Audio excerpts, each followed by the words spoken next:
did it. Beep boop. We're back. We're online. It happened, everybody.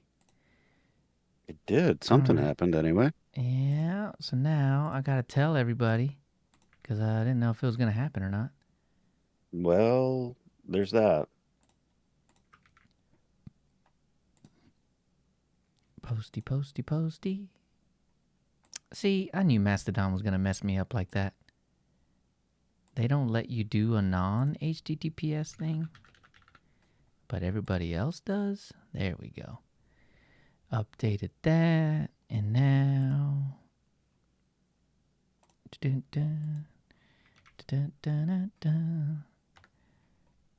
Oh, see, and Discord doesn't do it either. Okay, so I can't be mad at Mastodon. Discord doesn't do it either. Doop. And then... Oh, God. Something's not right. What? Ignore. Oh, God. Something went wrong? Oh, man. Yeah, of course, right? Of course. Now I got to do it. I got to bring out other devices to make this work. Hang on. Oh, yeah. Mm-hmm. Copy. Pasta. There we go. Cool. Telegram. All right. Look, I think people know. We'll see. Yep. Okay. All right. Hey, awesome. So, yes. we got to figure out what we're doing, man. I don't know what we're doing. I think we have an idea. We have some ideas. Let me see. Okay, hold on. What we need to do is because in the episode that's coming up, we're not going to be able to go back 2 months and talk about all the crazy stuff that happened over the past 2 months. Absolutely not. So what I would like is to maybe see what actually happened. Oh, jeez. All right. This came out like the day before our episode aired. So we have the chronological log here, yeah.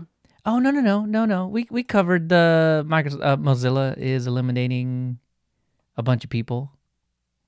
We did. We saw this part, right? Yeah, we actually talked about that, yeah. Oh, man. That's terrible. Okay, all right. It is terrible. Okay, so I've found our base. We know where we are, where we're starting. Oh, it's probably all the unclicked links, actually. That'll do it. Let me see. So Plasma's been busy. Plasma has been busy. They've been fixing bugs like crazy. Oh, hey, actually, did you see the oh man, I didn't post it, but I have it. There's a wine fork that's meant to do ARM64 compatibility stuff. So you're able to do it on all the ARM64 chips that are out there. Yep. And they did it some kind of clever way where everything is done normally except for the stuff that absolutely has to be translated. So the performance is really good on it. But it's been around for forever. So really? Yeah, but I guess we just haven't had a whole lot of those types of devices to know. Well, we really don't even still. Wine ARM64. Oop, that's 65. Yeah, we really don't. And Hangover. We still don't. This thing. Hangover. So first you have the wine, and then you have the hangover. Visam, welcome. Well, better now. Yeah, we are better now. Better one or better two? Better two. If we're, yeah. Oh, man. We're still, lots of crazy stuff. Happened over the past couple of months, but we're finally back on track-ish. We hope. Yeah. Started with some sickness, really crazy stuff in the middle. Ended with some sickness, so Dan got sick now too. Yeah, we've come full circle on that. Oh man, yeah, we just both had to be sick during that. Yeah, the whole thing. So yeah, man. And then But sprinkle some holidays in there too. right, yep, exactly. So I think we're back. I think yeah. Nope. No, nope. Same barber. Yep. He's a good guy. Yep. Yep. Let me see. Actually, I haven't been to the barber and this is not a long-haired thing. I haven't been to the barber in God, like maybe 8 years. Yeah, I really don't go either. My wife does it. Right. Oh, yeah, exactly. Because that's exactly what I was gonna say. Is I would just clip everything Hmm. to like a one, and then I would Hmm. trim everything, and then I would get my wife to come and like make sure I'm not looking stupid Yeah, back there. yeah. I get my wife to do the back part for sure. Yeah, it's. I'd like it to be straight. Yeah, but I haven't had to do that obviously in a little while, so I don't worry about that too much. But no, I just use the clippers on the beard now. I Hmm. say that, but I haven't done that in a while either. Me too. I actually did that somewhat recently. Very nice. It looks good. It looks good on you. Thanks. So between now and the episode, I might clean up a little bit. That That's might fair. be what I got to do. But yeah, I didn't know that this was a thing. I Yeah, no, just that's kind thought of cool. I thought it was just going to have to be like this whole entire um like mammoth humongous effort that would need to happen once like the Windows Snapdragon machines Yep. really started to get some traction. But after and it might be because everybody hates recall. But Mm. after the initial announcement of Snapdragon and it's just as good as the Mac counterpart and then recall and Copilot and all that stuff, I haven't heard anything about No, I know. anything when it comes to that. Why? I don't know. I don't know. That is a weird one, man. But I still want People get one, hung up on. Yeah, no, people get hung up on weird stuff, I guess. I guess. But it's really weird. Well, see, I don't even know that that's what it is. Is it because people hate the recall?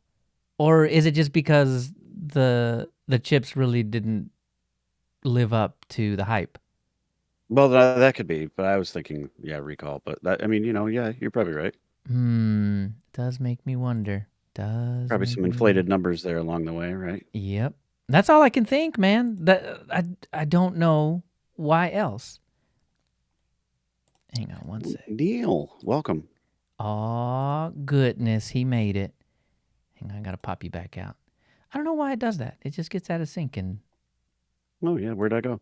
yeah, there you There I go. am. You're back. You're back and more in sync. I'm just gonna have to keep like popping you off the screen and putting you back on. So maybe Neil knows where did Snapdragon go? I mean, not on the Linux side, but just the hype train that was happening with Windows and Copilot and everything, and how it was gonna be the Mac killer and everything. What happened with that? Ooh, Hetzner VPS server running Docmost. Well, hold on. What's Docmost? Okay. Is All this right. like a Yeah, we got documentation thing? Like I can have the most documentation, not just some documentation, but the the most. most, Oh, it all is. of it. It's a wiki documentation software. Oh, that sounds neat. Hi. So, Hello, Oh, you were hey. hello. asking me a question, Leo. Uh huh. Yep. So, what happened was everyone found out that the Snapdragon was a disappointment. I told you. I Ah, told you, yeah. Dan. I told you. I All right. knew that's what it was, man. I knew that's what it So, like, was. I don't know if you've seen I think the best example of this is the Linus Tech Tips videos, Uh huh. where they went Okay. and, like, beat the crap out of it to play games and stuff. Right?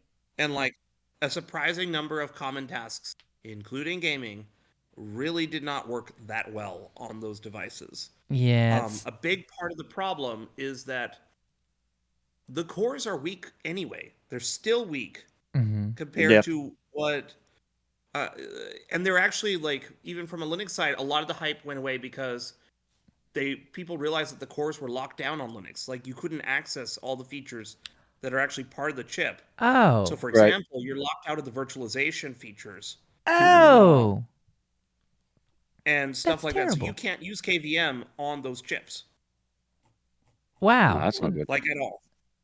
Yeah, There are that. Yeah. hacky ways to get around it. You can do some bypasses and to get the operating system to run in the privilege level that allows that instruction to work. Yeah. But it's not out of the box, and it is a pain in the butt, and it is Right. somewhat unique across the different computers how to do it. Wow. So, Yeah, a oh, disappointment. and I the knew it. UEFI is fake. Oh, The well, Yeah. UEFI is a little fake. So, like, it is implemented enough UEFI to be able to boot Windows and not that much else. So like the ACPI implementation is broken and is not useful on Linux. So we still have to go through the same way you have to boot Linux on single board computers oh, with the U-boots and the device trees and all that's this what I was crap. gonna Mhm. ask. And Yep. that means that we cannot have the operating system interrogate the computer for what the hardware is. That means that someone has to go and write out a hardware description Right. for each computer model, Ew. No, which is yeah, what that's you no have to good. That's do for gross. every other ARM computer. So, like, Yeah. once you take all these things in, it's not interesting anymore. It's a pain in the butt. Yeah. And And I it's only just marginally stronger than your Raspberry Pi. Like, really. yeah, I mean, like, the X Elite stuff from Snapdragon has the Orion cores, and they are good, but they're not that good. Mm, Um, so, and then there's also the other part about how ARM and Qualcomm are suing each other, and that's a whole other right. Yeah. balls of wax that's like not resolved yet, but we'll see what happens. So, like, as you go down this rabbit hole of exceptions and weirdness and disputes, there's not a lot to be excited about. Yeah. Also, apparently, from what I don't know this for certain, but from what it appears to be that they're not selling well, Oh, which really? Yeah. is Well, but right, like, yeah, wouldn't they not? I mean, what is? they are on computers. They don't run. The emulation is slow, Yeah. Yeah, they don't run and all the software. incomplete. Yeah. Yeah. So You like, cannot run the creative software because most of it requires x86 instructions that can't be emulated. yeah, exactly. Right. Right. I mean, this is the Adobe stuff, right? Like a lot of Yeah. the Yeah. video editing and all that So kind it of just thing. kind of it goes further down this rabbit hole of how much pain are you willing to endure. Right. Yeah, yeah, yeah. I mean, that kind of stuff I did kind of foresee, but I figured if they got enough traction behind them, same thing we say about Linux all the time. Once we get enough traction, then the software will just show up. And I mean, but it would actually work on the Windows To some side. extent, that's true. I mean, to some Yeah. extent, that is true, Yeah. right? Like, Oh, it but happens. Yeah. you have the bootstrap problem and you have the market problem, but you also have a perception problem. And the thing is, this is the second attempt at Windows on Right. ARM. WOA has Yep. been It around is. for 10 years now. And the first time WOA went out, it was not good. It was so bad that it was pulled off the market within a couple of years. Ew. Yeah. We It don't didn't know take if it long. is Yeah. that bad this time around, but it ain't looking great. Right. Mhm. Qualcomm is promising that they're going to build more PC grade chips in the coming years. Um, I don't know if I can take their word for it because they also said this 10 years ago, and it took them Yeah, yeah. a Yeah. It long took them a time and decade to two get here. Yeah. acquisitions to pull it off. Right. Right. So, like, it's really a question of like, can the Windows market tolerate this much broken for long enough to make it over the hump? No, you got to And do it I like think, Mac unlike did. the Linux market, I don't know that the Windows market can handle it. Yeah. No, if Windows really truly wanted to actually do that, then they'd have to do it just like Mac did, and then just say, "Okay, we're just not supporting This is Intel it. anymore." Yeah, like Yeah. move or die. And And they No, won't do then no. that. What They won't do actually that Apple though. did was That's they made all app that what Apple did was actually quite clever. There were two parts, or three really. So the first part is the obvious one, which is the Rosetta 2 thing, which right. again they did that yeah, with PowerPC to Intel. yeah, That's the easy and obvious part, but of course the gaps are how do you do the emulation, how do you do translations, how do you deal hmm with all the different complexity of the different instructions that you don't have a mapping to in ARM. Sure. And for what Apple did for Apple, this was we have a survey of the applications that matter, and we will make Right. sure that those instructions are supported. Mm-hmm. Right. Right. And then beyond that, it will have to be as the user reports come in. And Right. because Apple has preemptively said we are doing this, this means that the software ecosystem's like, we have to catch up, which Mhm. actually puts less pressure on the emulation side than you would think, Mm-hmm. because there's already this forward pressure of making everything cross-compiled to compile natively on ARM. The second part that they did was, again, this is a foundational piece of macOS, is that they they call it universal binaries, right? They revived the Right. concept again, and it's basically the Mach-O file format lets you stuff in multiple instruction set instances of application code in the same file, and then the loader will select the correct set of machine code bundles to load for your architecture. Mm-hmm. This is a feature that we technically could also have on Linux.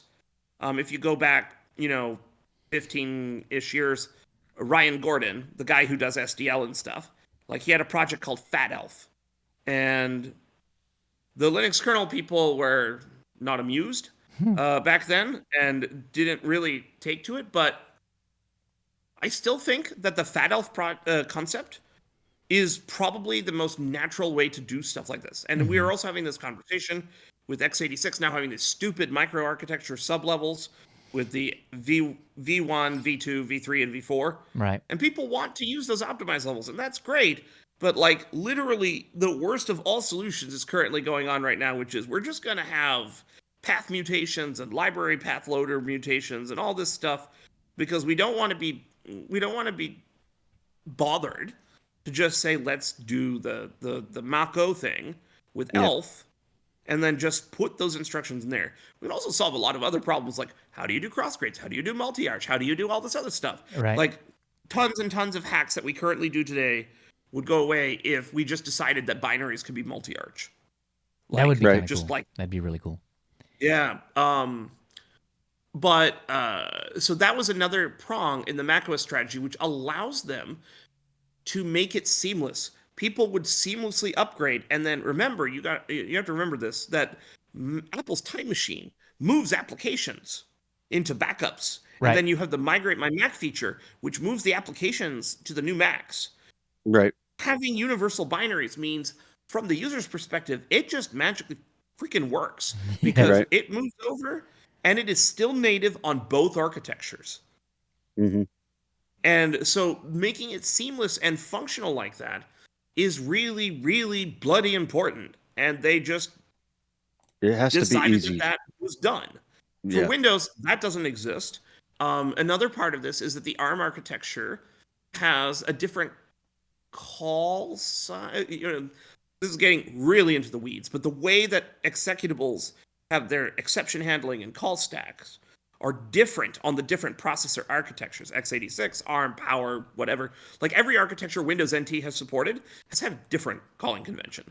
And so the trick here is that if you want to have mixed mode binaries in Windows, you need a way for ARM stuff to, and I should go back to Apple. When you want to have mixed mode stuff and you want things to work seamlessly between the architectures without anyone caring, you need a way to match the calling conventions. Now, for macOS, Apple, they basically control that whole stack. They made sure the calling They do. conventions matched.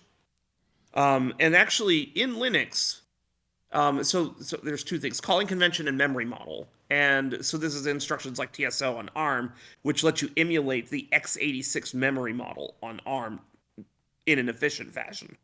These features are part of the ARM ISA. There's a newer revision that is better than TSO that's in the ARM ISA, but there's other weaknesses and whatever.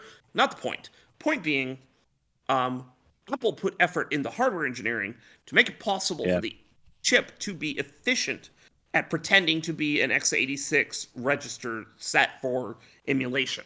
Qualcomm did some of this as well, but Windows can't take advantage of it. And so that means, well, sort of. I say they can't take advantage of it. They technically can because Microsoft did something else. So what Microsoft did was they have 2 ARM compiler targets for this. One is the normal one, and there's another one called unofficially or officially-ish ARM64EC or emulation compatible. And this is essentially switching the ARM calling convention and memory model to match the x86 one while still being an ARM native binary. The advantage of this is that the entry points all match, and you can do things like have an x86 application load an ARM library, and it will work. That's kind of cool. Because the data and the pass-throughs are all going to match. Right. And this is how Windows on ARM effectively handles the hybridization of x86 and ARM stuff. Huh. We could also do this on Linux. This is a little bit, again, going more into the weeds. This is also something we could do in Linux if the patches were... if the ARM subsystem maintainers were willing to let the community actually do stuff with it. So there have been subsets of this kind of capability. Like, for example, the Asahi Linux project developed patches to expose this mode switch in Apple CPUs. The feature is in the Fedora Asahi Linux distribution, and Fedora Asahi Remix distribution, and there you have in the kernel, which I build, so I know that it's there. There's a config flag for making this feature available. We've attempted to upstream the patch into the Linux kernel. It didn't go well. The problem is, and again, this is kind of a broader criticism of the Linux kernel community, is it's very, very rare now for subsystems to have a community maintainer. Like, why is that? It's just not a thing anymore. Like, if you look at, for example, x86, technically it has a community maintainer in the form of Hans de Gode from Red Hat, who will actually do nice things for community stuff, and like, he is a godsend, and I love him. He's great. But he is the only architecture where this is a thing. Really? This x86 is the only architecture where this is a thing. On ARM, I believe all the maintainers work for ARM Limited, which means we are handicapped on getting anything in that a community wants that ARM doesn't. Ew. We had the same problem-ish with Wi-Fi, with the Broadcom Wi-Fi driver. I remember there that. There is a substantial set of improvements made by Asahi Linux for the Broadcom driver to be able to support the Broadcom Wi-Fi chip that's used in all Macs going back forever. Right. Yeah. No one wants to talk to us. Like, emails get sent and ignored, and this is very annoying and a problem. Yeah. There are other places where this kind of happens. So, like, in some respects, sometimes there's a little bit of hubris.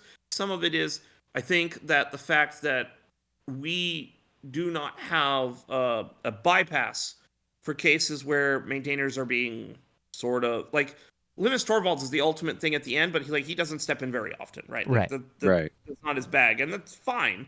But like, subsystems don't have an unaffiliated person as part of the team to consider patches on their merits rather than on a political agenda that you don't know.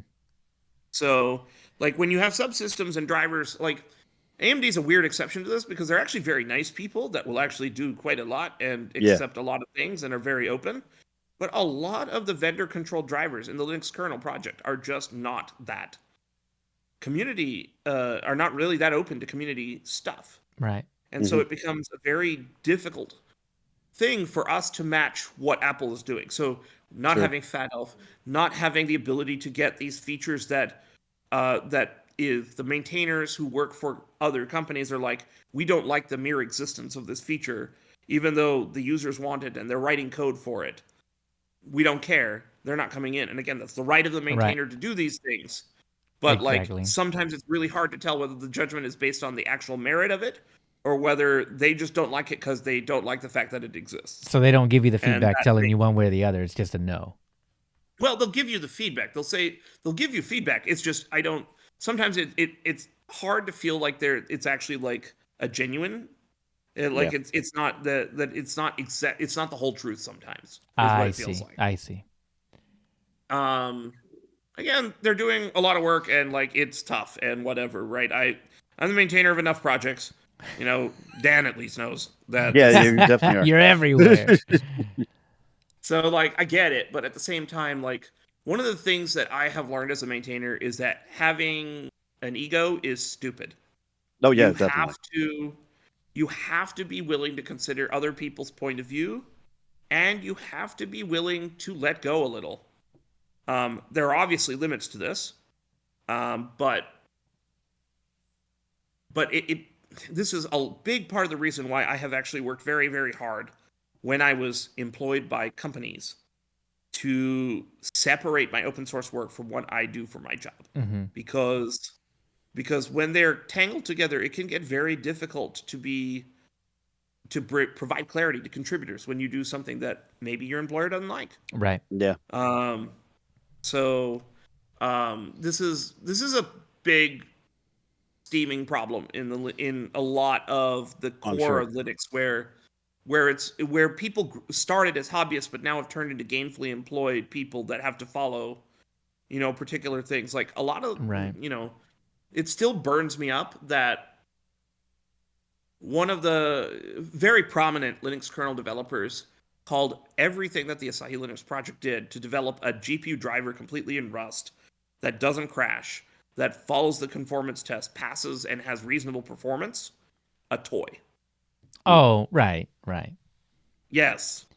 And it's like, we spent, like, as the project, we spent, like, 1.5 years Right. of dedicated reverse engineering and actual Right. real Right. engineering time doing it, plus building up all the surrounding infrastructure to support it. And no one wants to touch the code, no one wants to review it, no one wants to do anything about it, and then they call it a toy when it works. Right. Yeah. Exactly. Yeah. And so this problem happens so much that there's a deep bias against hobbyist developers in some of these spaces now, because Yep. a lot of these people have forgotten that they started out as hobbyists. Hmm. But I And mean, it's really really unfortunate. yeah. I don't. I just don't know how you can see something that works as well as it does, and sit there and say that. That's what's weird to me, man. Is that you see it work, or you didn't because you just didn't even look, didn't even bother. Yeah. Didn't. Well, Yeah. and this person also said, well, it's not real until it's in Red Hat Enterprise Linux or whatever. And this person's not a Red Hatter, so it's like, why Okay. does this matter to you? I have no Right. idea. How's that the mark of success necessarily? Right. Yeah. Yeah, and it's not going to be in Red Hat Enterprise Linux because Red Hat has this policy that user demand doesn't matter, vendor demand does. Right. Yeah. Sure. Yeah. Exactly. Yeah. They don't care about that. Yeah. They've got plenty of other things they're working on. Well, man, I was. Well, because their model is that they would like the hardware vendors to support them in the driver maintenance and things like that. And I Mhm. get it. But I also don't, because like if you take away all the x86 drivers that are developed by hobbyists and not by the IHVs, you have a pretty broken x86 system. Yeah. Yeah. Yeah. Because like most of the x86 platform is not done by the vendors. It is done by literally everyone else. Hmm. Right. And this is a piece of thing. I think this is like a little tidbit that everyone's kind of forgotten, because we've gotten used to some vendors actually caring and directly contributing now. Like we Some have, do. Yeah. yeah, because we've got Lenovo and Dell. Well, Lenovo a lot, Dell sometimes, and They'll HP somewhat. maybe a Yeah. little When they bit. want to. Yeah. Yeah, and you see this, and because they're actually doing it, it gives you the illusion, because those are the big three, right, in the x86 Right. world. It gives you the illusion Absolutely. that x86 is actually being supported by vendors, and it's not. You go past those three. By the way, Samsung. By the way, Right. Asus, Yep. Yep. Acer, all these others that like people use and buy, like the ones that actually make up the volume. Guess who's supporting those? Yeah. It's community Rando effort. people on the Yeah. internet who have their Yeah. own computers that want them to work. It's that XKCD thing where it's just the one guy in Nebraska. Oh yeah, well there's the one guy who's Luke Jones, I believe is his name. he writes and develops and maintains the whole ASUS power management interface bridge driver for all for like, so the ASUS WMI driver, Windows Management Instrumentation is Right. the API thing. Like, so Linux pretends to be Windows in some places, so things work.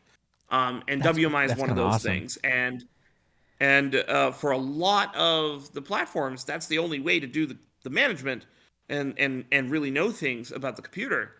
And a lot of those are not written by the actual ODMs or OEMs. Like the Clever one was written by someone else.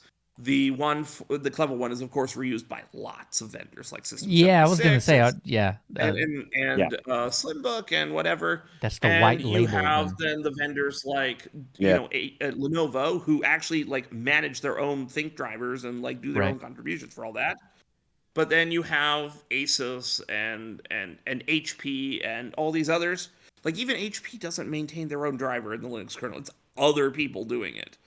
Occasionally HP contributes, but it's mostly not them. And this is the sort of thing that is fairly common in the x86 space. The GPU space is unusual in that well, actually, the GPU space is only unusual in AMD GPU. AMD GPU and Intel are the only drivers that are actually maintained by their vendors. Everyone else all the other ones are community stuff. Nouveau is Red Hat, right? Right. Like even though NVIDIA hired Ben Skiggs, and he sent some patches, he's still not a maintainer. He is still not directly doing anything yet. And they're cautiously resistant to Nova, so I don't know what the hell's going on there, but that's a whole other thing. But like, point being, when you look at Linux, there's this perception that it's vendor that the within the Linux kernel community, I think that, and a lot of the commercial Linux commercial vendors like Canonical Ubuntu, Red Hat Enterprise Linux, SUSE Linux Enterprise, that these platforms are now actually supported by vendors directly. And these drivers are maintained and accepted and blessed by them. But most of them aren't. That's And the so thing like, the vendors don't want you to know. Right. no, because they like taking the press that they don't have, Yeah, of course. for things they don't do. But like, so ultimately, the reason you are never going to see Apple Silicon fully supported on any of the commercial Linuxes is because they want the IHV, i.e., Apple, to actually stand up and say we'll support it, which Right. will literally never Oh happen. no, it would never happen. Yeah. Yeah. No. But I guess that's I mean, where it all started was the whole Hangover thing. So I'll never get to use Hangover, probably then. That's sad. I kind of Well, I wanted mean, to. like for as long as the Snapdragon things are getting made, like the AR64 laptop community is, again, you know how vendors don't do anything in general. Yeah, vendors are still not doing anything in the ARM. The Even ARM side. ARM didn't less. Yeah. change Yeah. anything. Even still now. Yeah. But So it's still community people reversing or bridging drivers and writing the right, device trees Yep. themselves. Yep. Like right, no and one officially with the vendors are doing anything. right, exactly, Um, exactly. And so I would suppose this is some unsung hero here too. Ubuntu Snapdragon yeah. X1 Elite laptop support enables experimental hardware video decode. So I'm Right. guessing, Yeah. yeah, that wasn't. Well, somebody's probably enabled the Qualcomm driver that was used on phones to work on it. Yeah, Oh yeah, yeah. Because Yeah. remember, these chips are all scaled up or from the mobile phones, From which mobile. do Yeah. right, have original vendor drivers that someone who was not from the vendor upstreamed into the Linux kernel. right. Because post-market OS and stuff like that. They, we So do not give how enough does that credit. work then? How did they sneak it in? So here's how. So post-market OS actually just gives a crap and is tenacious enough to push things forward. And because the ARM world is less visibly screwy, as long as you're not touching the ARM subsystem itself, which is the CPU support. So like GPU drivers and whatever. Almost all of the GPU drivers for ARM are not maintained by the vendors. Mm, They're done either by contract for customers. Like Collabora does a lot of this stuff. Right. Right. right, You do. Yep. And those things are all done. Either they're paid for by some large customer, some other customer, or whatever that's using this stuff, Or, Google has essentially said, hey, you need to get this into GKI, which needs to go into mainline for your device platform to be supported by like AOSP for development, right? Hmm. That's kind of a requirement for for AOSP development, is that you need to have your drivers in mainline. That is a thing. And so some devices, like the Google Pixel devices, for example, are actually supported in the mainline kernel somewhat, and their drivers have been upstreamed. Other devices, maybe they have some drivers that are similar to the ones that are in Pixel or other platforms like OnePlus, which is also mainlined by, again, a community of users. Again, Right. these mobile devices have a surprisingly strong community of hobbyists that are actually willing to bear the brunt of dealing with the crap that takes getting things upstreamed to the Linux kernel. And post-market OS has a policy of very much preferring all the stuff being upstream, because it is actually extremely difficult to keep a phone working if you cannot update the kernel for security fixes. Right. So these sorts of things happen, and like, because Google has made it a requirement for Android development, the things have to work off mainline, or at least the GKI kernel, which is the Google common the common Android kernel that they have for this stuff. There's a lot of effort in that place to make sure drivers are upstreamable. But then when you get beyond that into your rando devices that you go buy from your carrier store or whatever, that is a different story. Yeah. But all of this to say is that the vast majority of enablement doesn't happen the way you would expect it to, and I fully expect that the ARM laptops are also benefiting from the fact that a lot of this stuff is reused from the mobile phones. Right. And so, like, we can just turn on a driver that already existed, that has been repurposed or whatever. And this is kind of how I think that's going. Like, for example, I think the Lenovo ThinkPad ARM devices are actually going to be fully supported with 614. The Asus ARM laptop, I think, got supported in 613. And Nice. so, and these like, are those Snapdragon ones. yeah, these are the Snapdragon ones. And again, because these are just scaled up versions of all these freaking mobile chips Mobile. that Yeah. like people have been upstreaming to support phones on Linux, like, there was a lot less work to put together. Sure. We're not talking about a whole custom platform like we are with, like, say, the Apple Silicon Macs, right? Yeah, yeah. New That's not drivers, as new far over. enablement, Yeah. new platform definitions, new structures, incompatibilities with how people assume the world works. That sort of thing doesn't really. Yeah. It happens. No, Like, I a big believe it. part of why power management's such a power management in Linux, there are no words that are publicly consumable that I can say about how much I do not like. It's not just Linux. I mean, power management. yeah, but definitely bad there. Yes. Yeah, and it's just like, for Apple computers in particular, there's a lot of custom engineering, which has resulted Absolutely. in a design that doesn't match any of the assumptions in some places that Linux thinks an ARM machine has. Hmm. And so that makes things a little bit more difficult. Like, the USB stuff has been, if you've seen Hector's posts on the Fediverse about it, like, it's screwy. Right. Like,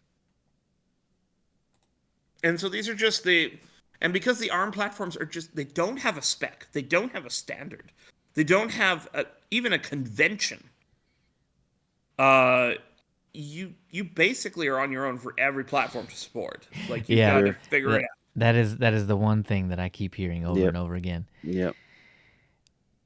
Well, one of the other things that me and Dan have been trying out. Dan, did you get this installed? Did you try it? Did you see? Which thing? Or were you sleeping? The Orbit thing. No. I installed it. Okay, so the one person watching this right now is going to turn it off here in just a sec. Watch. It's AI. So Sorry. AI, right? Run away.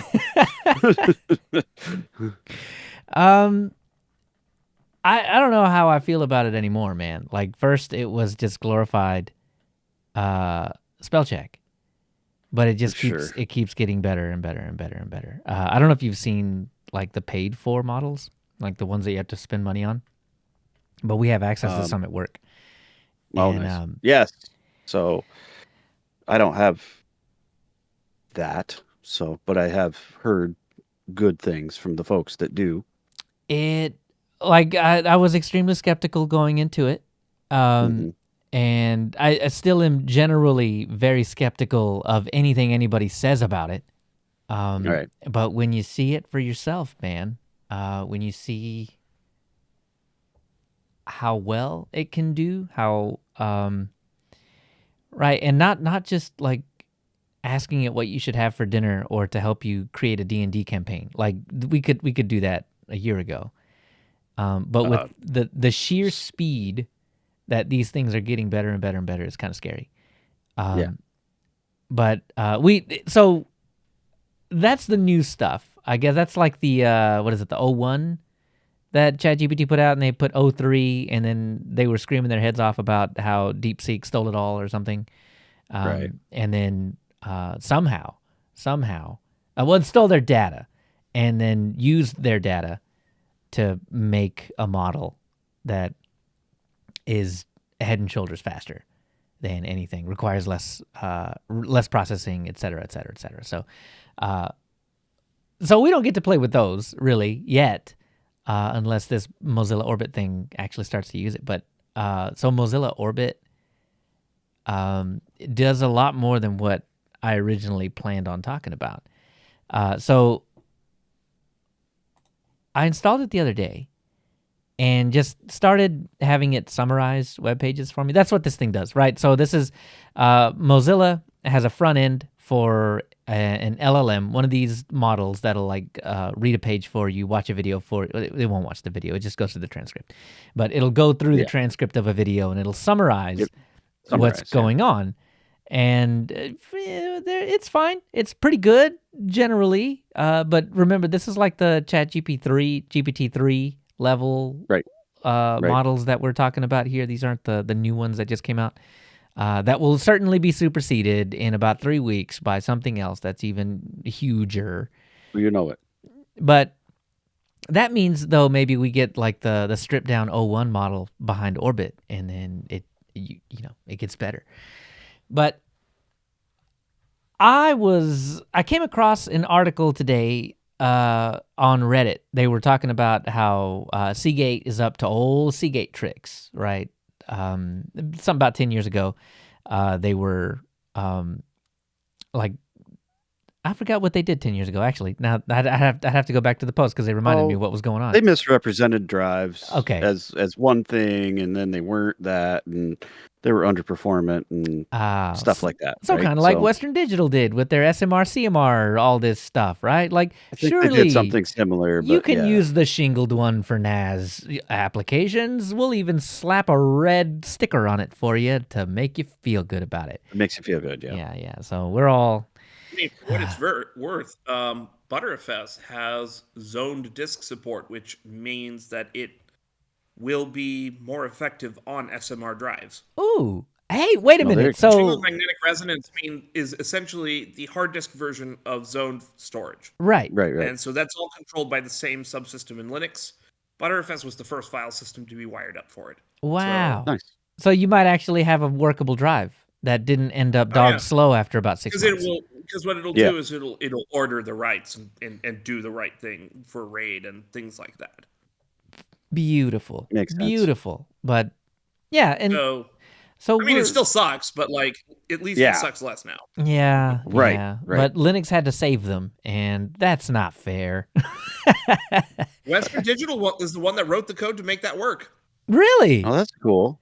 So Yes. cart before the horse situation there. They should have had it there for every operating system before they decided to do that little weird, I'm going to call it trickery. Well, I think they mostly figured it out after all their biggest customers started complaining about the performance problems. What you can feel it. It's okay. Yeah, but anyway, so neither here nor there. So on Reddit, people were talking about how Seagate was up to their old tricks because in Germany they were selling, and it was a wide range of drives. It wasn't just one or two or anything like that. And we're not sure that it's not just third-party vendors being shady or what. So we don't know that it's Seagate yet. But to actually read the article, I was like, oh, click on this link, right? And it's like, oh, it's German. Well, I don't speak German. So I reach up here to my handy dandy trusty translate this page Mozilla add-on thingamajig, Yep. and I was like almost Wait a minute. there, and then I thought, wait a minute, what would happen if I just ask Orbit to do it instead? And so I did, and it pops up, and it does the thing, but in English. Yeah, this is, man, okay. That's where it's So at, right there. say what you want about how trash AI is, because again, really, a lot of the models that regular folk get to play with without spending lots and lots of money really are just glorified spell checks. But look at this, man. You can translate the page and actually do the thing, and this is it. This is what it says, pretty much. So, yeah, so several Seagate hard drive buyers have received used models instead of new ones in recent weeks. These used hard drives primarily from the Exos series, which is sad because I do like the Exos drive.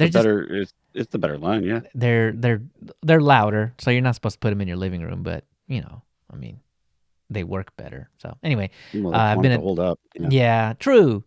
Have been identified through additional diagnostic values that indicate that they have been in use for several years. That is a lot. Yeah, et cetera, et cetera, et cetera. So, like, we're talking 15,000 to 36,000 hours power on time. Like what? That's a lot. That's a lot of And- days. And Orbit was kind enough to translate that for you and give you a summary all in one shot. Like, I know. Just one button click. I know. So, I don't know, man. I have a hard time just being mad at AI. I really do. And I know it. They stole all the data from all of the internet, but Well, yeah, some of them did, but they didn't all do that. didn't they? Well, no, not which all of them. one? Yeah. All right, I don't know. Yeah, they all read my blog and stole my Well, information. You published it Yeah. publicly. See, and that was their argument, right? Like, that was actually, and it was the one that I hated the most, actually. I forget which one of the CEOs, the AI CEOs, was like, well, that's just the social contract that you sign, basically, when you post anything to the internet. Once it's out there, and, like, you can't copyright it. So someone can't write a short story, post it on the internet, like on their own website or whatever, with a copyright down at the bottom. That copyright means literally nothing. Like, absolutely nothing. So I get it. I understand where that sentiment comes from, because I mean, I can't say I didn't wave a Jolly Roger for a while, but it still feels icky. But it does. But I mean, I think you're right though. Back to the AI, it has niche things that it fits and does well, and you can't take that away from it because it does do it. Yeah. But you can't make it do everything. It is not a jack of all trades. Though, and it's still a hammer that's going to hit the nail. And so, like, you need or screw or staple or whatever. How effective is that? It's not as effective. No, it's not. But they're gonna keep. But see, here's the thing, though, is that I think what's gonna end up happening is they're just gonna get really, really good at hammering, though. And just because you're not supposed to use a hammer on a staple, they figured out a way to finesse it. But here's my favorite thing. Well, you need the hammer AI for hammering things, and then you need the screwdriver AI to go put the screw in the thing. You say that now, but I don't think so. I really do think we're just going to get the one hammer AI, and it's just going to hammer everything. And so it's not going to be perfectly amazing at absolutely everything. And sure, there will be the bespoke models that do this one thing really, really good or whatever. But no, I think everybody's going to buy the hammer. Everybody is going to buy the hammer because they don't want to buy two. Well, no. They're going to get the hammer because it's free. Oh, I see. I see what you're saying. So ChatGPT-3 and GPT-4. So if you want the really good ones, you're going to have to go out and spend the money on the I toolbox. see what you're saying. I see. Yeah.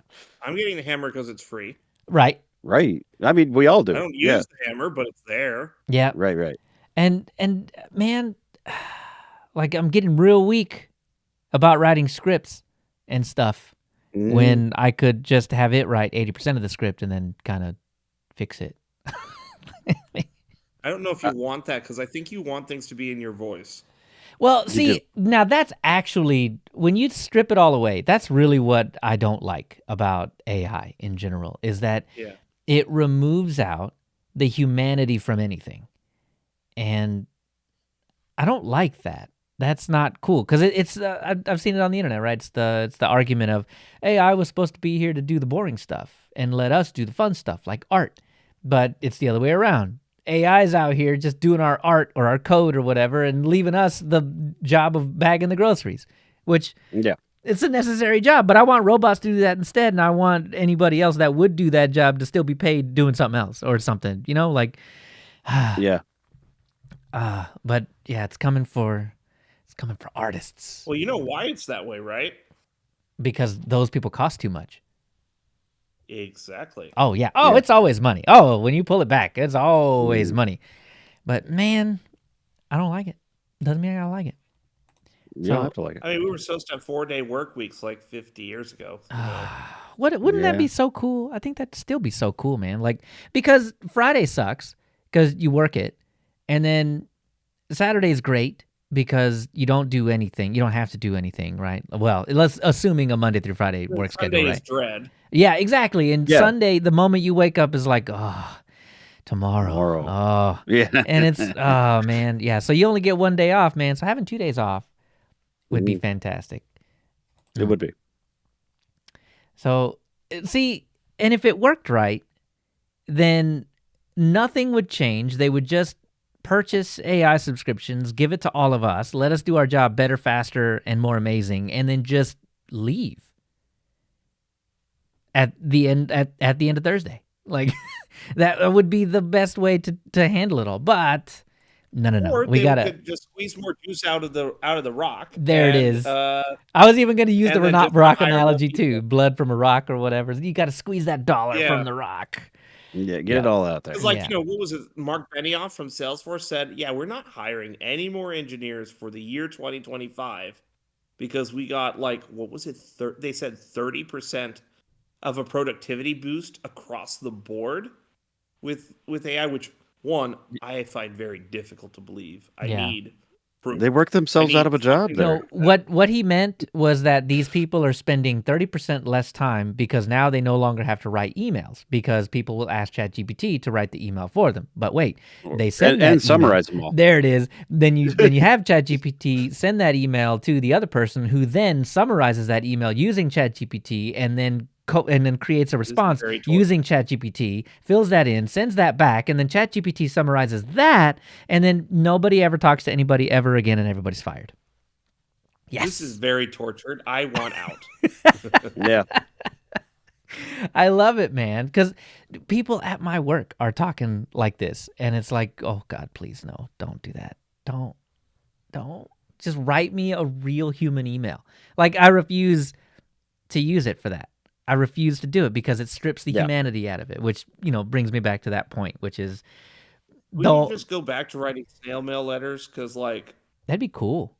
You On can't paper. you can't AI that until you can hook that up to like a 3D printer or one of those cool things that holds a pen or whatever, and then I mean, technically, you could make a digital document, then print it, and then mail it. But, like, no, it's got to be done with a fountain pen, like a true fountain pen. okay, so we gotta have like a robot arm for writing with the fountain pen, and it's got to use the bureau absolutely Yes. correctly so that the calligraphy looks good. Yes. Oh, absolutely. Like, you know what? I really despise Back to cursive? when yes, I really Yes. despise when people are like, oh, everybody absolutely has to learn cursive. And don't get me wrong, there's definitely use for it, the hand-eye coordination and all that kind of stuff. But if it means that if learning calligraphy and then using that to write letters means that we will retain the humanity of communications, I'm on the cursive train. Let's go. That's it. That's what it'll take. Cursive is not calligraphy, right? No. I know. Correct. Yeah, just making sure because, like, I know lots of people confuse cursive and calligraphy, and they are not the same thing. No. They are Cursive is a related. writing style But cursive is a writing style that was inspired by Arabic. Calligraphy is a writing style that's inspired by Chinese. really Okay. interesting. And graffiti is a writing Well, I think style Greek, inspired by. calligraphy. I think was like Greek and Chinese. Hold on, you Spanking? got to It's fill like- in the blank because we're not done. Graffiti is a writing Okay. style inspired by. Yeah, so okay. The way back in like I don't know, it was like the 11th or 12th century or something like that. A bunch of like French and Italian people observed how the Arabs write, because it's a cursive connected cool. writing system. Oh yeah. Mm-hmm. Like a big part of Arab art is using the writing to draw to make pictures. That's really Because cool. there's the whole idolatry thing, which led to like a whole century of people like not using photos or paintings or whatever, and so they just switched to abstract art using like writing as a way to do it. And one of the things that they got very good at was using the fact that Abjadi scripts like Arabic basically don't give a crap about vowels. And so they use the vowel hint dots in Arabic to like draw shapes and forms and structures, and then they'll like do slopey things with the lines and whatever. And so like, for example, you can have like, I think like the word for a flower can actually be drawn in a way that it looks like a freaking flower. Yeah. And that's like really neat stuff. Anyway, the Europeans encounter the Arabs, as part of like trade and whatever, between in the spice trade mainly. And one of the things that they start observing is that the Arabic writing looks very fancy. It looks very pretty. Yeah, it And does. they start bringing that back, and it kind of inspires this idea of doing connected writing in the same way that Arabic script is done. And this is the genesis of the third writing script in the Latin script, which is cursive. So if you look at the different writing systems for Europe, you have Latin script, you have Cyrillic script, and you have Greek script or Hellenic script or whatever you want to call it, right? Like those three are the big ones. There's a few others, right? I'm not saying that there aren't more, but like I don't want to talk about all of them because we'll be here way too long if I go into all of them. But the big three, Latin is the only one of the three that has a dedicated cursive subtype of writing. And that comes from the French and Italian people who like went and saw this and wanted to emulate the writing style. We don't use the italic writing style that much in handwriting, but we do see it, for example, in print, right? But in Cyrillic, what happened instead for them was that their italic style evolved to look more like a cursive style. So when you look at, people will say, okay, look at, this is cursive Russian. The cursive Russian is actually an italic style that is twisted up and has cursive elements. But cursive Cyrillic does not require all the letters to be connected, whereas cursive Latin, outside of stylistic choices where you don't, most of them actually do. Like all the letters are connected and whatever. I will say after being in school and them hammering cursive into me, and then like they just stopped caring like around the 10th grade or something like that. That's how my writing ended up looking, where it would be very much the print style, where because obviously, well, you're not making me do it anymore, so I'm gonna do it like this, and then all that stuff kind of just keeps flowing out of me, and I hated it every single time, but I just wanted to get it written fast, so I just did it like that. But I fall back to cursive all the time when I'm writing. Yeah, and it just kind of happens because things connecting does make the writing faster. But I will say though that if calligraphy is what it takes, then I'm down with. We got to talk about calligraphy. Hold on, I've got it. Hold on. Orbit answered me real quick. Orbit said I can't say he or she because it's not a person, right? It's it. Orbit it. You can use it. Calligraphy is an art form that originated in China, as you said, around 2000 BCE. It involves creating decorative and expressive handwriting using a pen or a brush and ink. It's been an important cultural tradition in China as well as in other parts of Asia. I will say though, I bought my first real actual fountain pen the other day. And you bought a fountain? Yeah, like a real one. Where did you get a fountain pen? Well, okay, hold on. It's the easy in to fountain pens. It's not the one that you dip. They still come with the little cartridges. So, but it's got the fountain pen nibs. What? Yeah, like the bureaus. This one was a speedball. I was looking at like doing T-shirts and stuff, and I was like, Oh, "Oh, okay. Well, look that at makes this sense. fountain pen by Speedball," and it was on sale for like $6. So I got that. Man, I've been writing a lot. I've have lost a lot of my dexterity in my hands, probably from playing too much World of Warcraft. So Yeah. so now I'm getting some of it back with a real, actual kind of cheating, but real fountain pen. Here, like, let's see. It's this guy. Oh, it's Certainly good to practice with. I like it, man. Just as an aside, Mhm. when I learned Arabic some 15 years ago, uh, because of my experience in using cursive, it was a lot easier to understand the letters in Arabic and how they connect and how they change shape based on where they are in relation to other letters. So, if Yeah, that you're makes going to sense. learn a foreign, if you're going to learn an Arabic, like Arabic or whatever, um, having that background of cursive is actually very valuable. Sure. Yeah. Really? The only thing that's hard to figure out is essentially reversing the way you do writing because it's an RTL language. Rather Oh, than right. Yeah.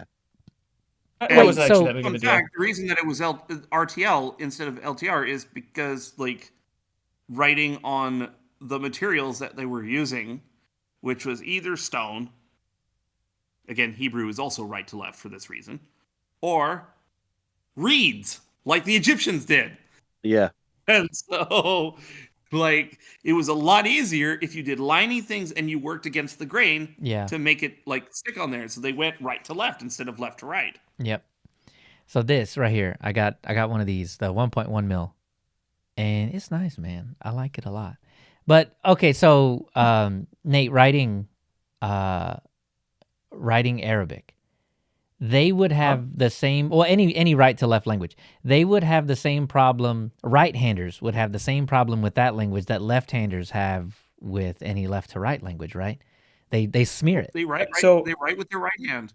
Well, right, but I'm saying they so- would like smearing the Smear it ink as would they be a go across. real thing that you would Yeah. run into all the time. So you can actually tilt the paper just enough so that Mhm. when you write it, you don't. I don't want smear over. solutions. But honestly, But also, Leo, Okay. the other thing that I'm helps them kidding. from smearing is that they just don't lift the pen until they're done writing. Right. But Like No, the but- problem we have in again Latin script based stuff. It's not the left to right or right to left that makes it a problem. It's the you have to lift to do the dots and whatever for the modifiers to make the letters look distinct, and then you hand back down. If you are not actually ever lifting the pen, you can always orient your hand so you don't actually go over the ink. well, that's what Nate was getting at, right? You tilt the paper. Yep. And you tilt the paper, never but Yeah, the other but, thing- like, you also just don't have to write. You don't ever have to pick up your hand when you're writing. right. Yeah. Yeah, that's the how Well, they thing do too it. is 'Cause honestly, you're not doing things like crossing T's or whatever. It's like lines and then connected things because the vocalization dots are optional. Yeah. You don't have yeah, to you don't write have to write them. those. Hmm. The And in the fact, other you're thing not too is supposed honestly, I did most of my Arabic writing when I was doing it on Linux actually because it's really easy to do the switching of languages and Yeah. keyboard modes. yeah. And so actually I had these lat key stickers I put on my keyboard that so I could with the hotkey and at that time KDE3, and then I could switch to the Arabic writing and it would go. You could just write back and forth very easily. Right. The best So, KDE. well, I like 6 is not too 6 is bad. great. 6 is I like great. it. I love 6 it. is great. I'm three till I die. Just that's the best Okay. one. Well, You- I mean, Sure. no. Yeah, I think it's because it looked back in the day a lot like Windows 95, and that's where I got my start. And so, Well, then go. you know. Well, okay, Liquid Shell doesn't work right now, but when Liquid Shell works, then you can get your KD3 experience on Plasma 6. Yes. Okay. All right. That'll be enough, I think. Give me the modernity of a Plasma 6, but it needs to look exactly like KDE3. Yeah. Okay. I can do that. I don't so know. I you've think never I heard think of I'd go Liquid with Shell, so more here like the is- pastel colors of CDE CDE. more so than Yeah. I would. Well, see, Leo likes that too. So I do. It's the nine- old stuff, the 90s man. CDE Liquid Shell. colors. My one of the machines that I use on a very regular basis, I remote into it. I have it set to the Red Hat Fedora Blue Curve theme. Do y'all remember that?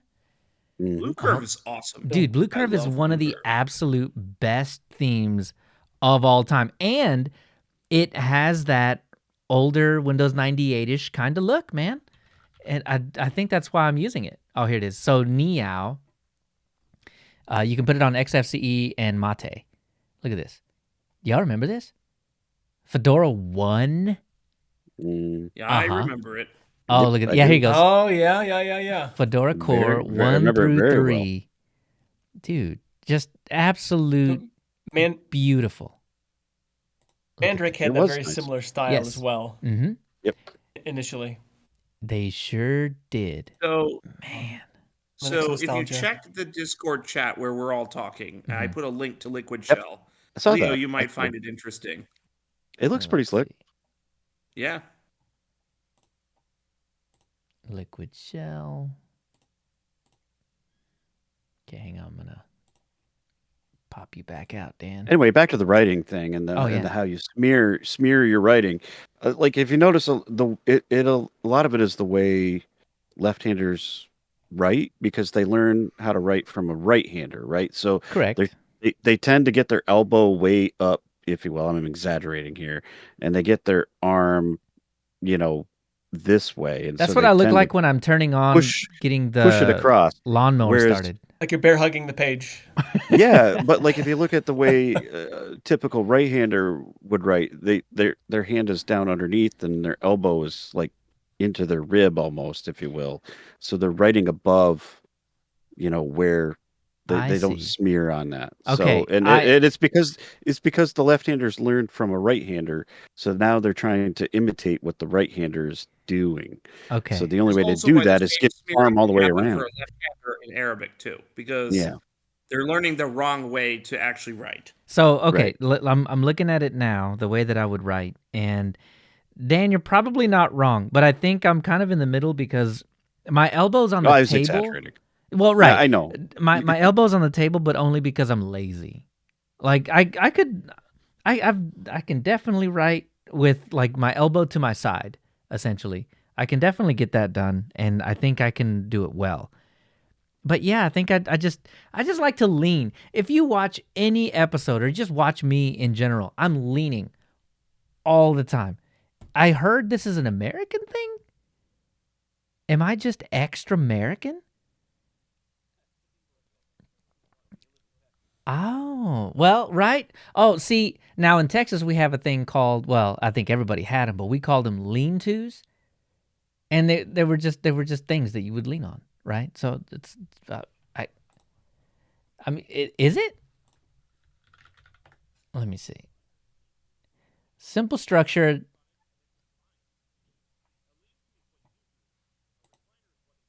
See, this is a lean-to. Yeah, this is kind of it, right? Like, I mean, it was just the structure. Yeah, okay. Yeah. And like, look, man, like I see this one right here and I'm like immediately, let me get my shoulder on that post. Let me lean on that. Just I don't know what it is, man. I lean all the time. All the time. It's my favorite thing to do. Like if I'm just standing up straight, like I do that thing where I shift my weight to one leg. I'm like I guess. I guess. But okay, so I'm down with this. This is still looking too Plasma 5 or KDE 5 for me right here.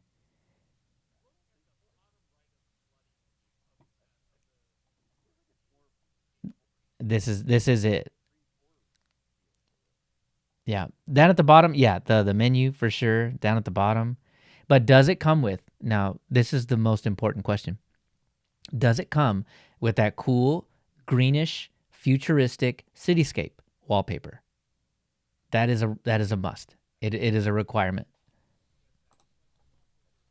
I know. It's not KDE 3. Yeah, there you go. It's not KDE 3 unless like you got the whole thing. So I'm gonna. Oh, I will. I'm just gonna be upset for about 28 seconds while that's the time it takes me to go get it. Yeah.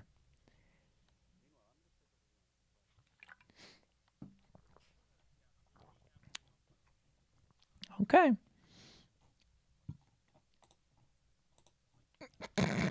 Gotcha. Oh man, Blue Curve though. Look at that, and it comes with the icon pack. Like, it's so good, and it comes with the. Oh, see, this is why I was ragging on the not having the wallpaper thing, because this theme does come with those wallpapers. The actual original says Fedora and everything wallpapers. Mm-hmm. Look at this.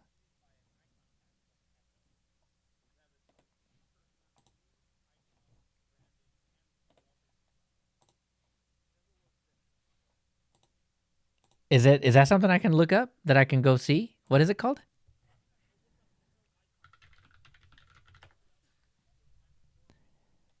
Echo. Here's KDE. Here you go. Artwork Echo Development. Oh, you can install it, or at least on some.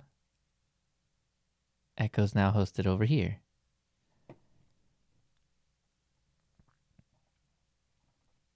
Can I see them? Oh, he left. Are these them?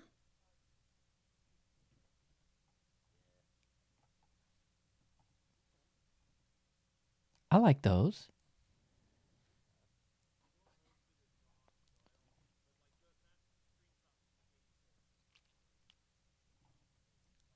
Okay, can I download these? Oh, you sure can.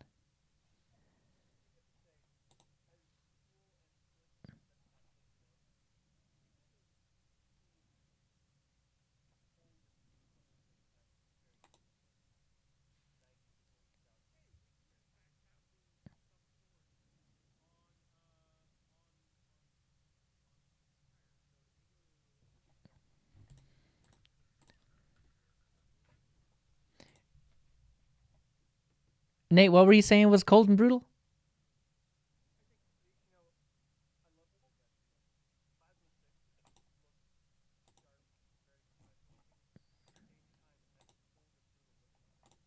Oh, I see. Mm-hmm.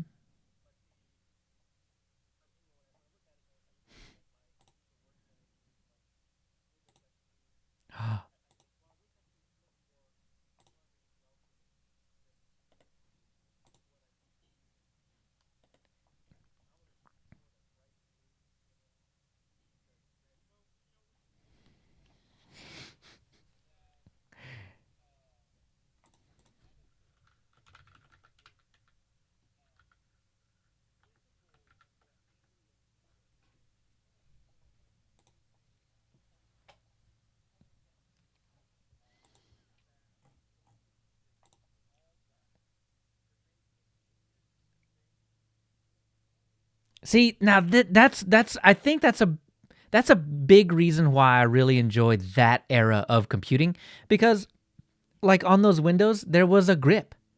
Like you could see it on the bottom right-hand corner. Like there was a grip to indicate to you that it's like textured so that you would pull it from there. And like, yeah, just little things like that like I don't think the current crop of like designers just it's a totally different thought process now, I think. Not that it's better or necessarily worse.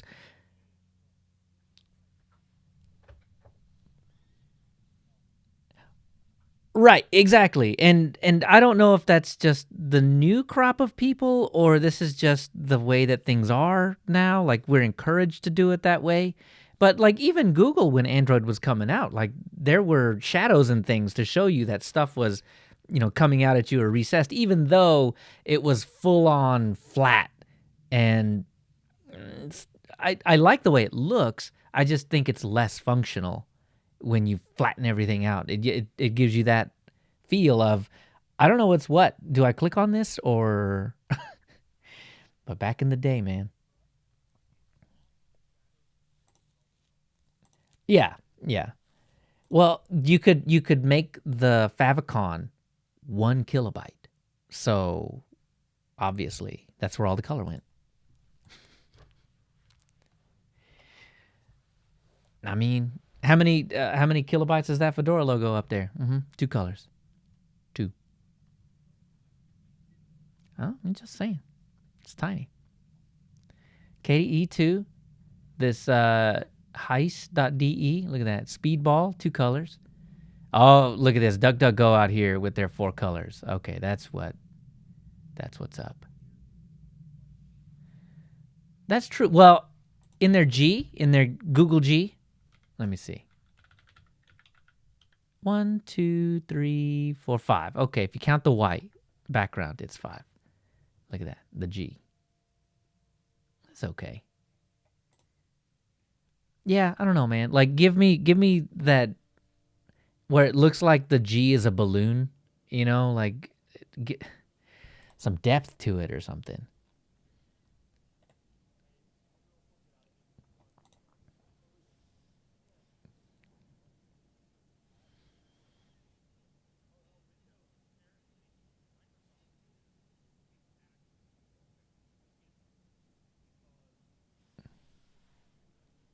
Yeah. Yeah. For however ugly everybody thought it was, man, it was extremely useful. And I think as I was learning how to computer, it helped a lot with this current age of, well, how does that work? I mean, I know how it works because I was playing with it in 1997, right? Like, but if I were to come and look at it now, having no background in it whatsoever, yeah, I'd be like the guy asking what the start menu does. Where's that at? And again, this is why I didn't think Windows 8, the original one with the little start button that was hidden, I didn't think it was that bad because I knew how to Windows. It was down there. You just had to go down there, and there it was. Or that would be awesome, actually, because I still call it the start menu. That would be awesome. But I still... What do you call it now, though? Like the little button down there. The Windows menu? Oh, the menu button. Okay. Yeah, I know Microsoft does, but, like it was called the start button because it said start. Yeah. Right. But yes.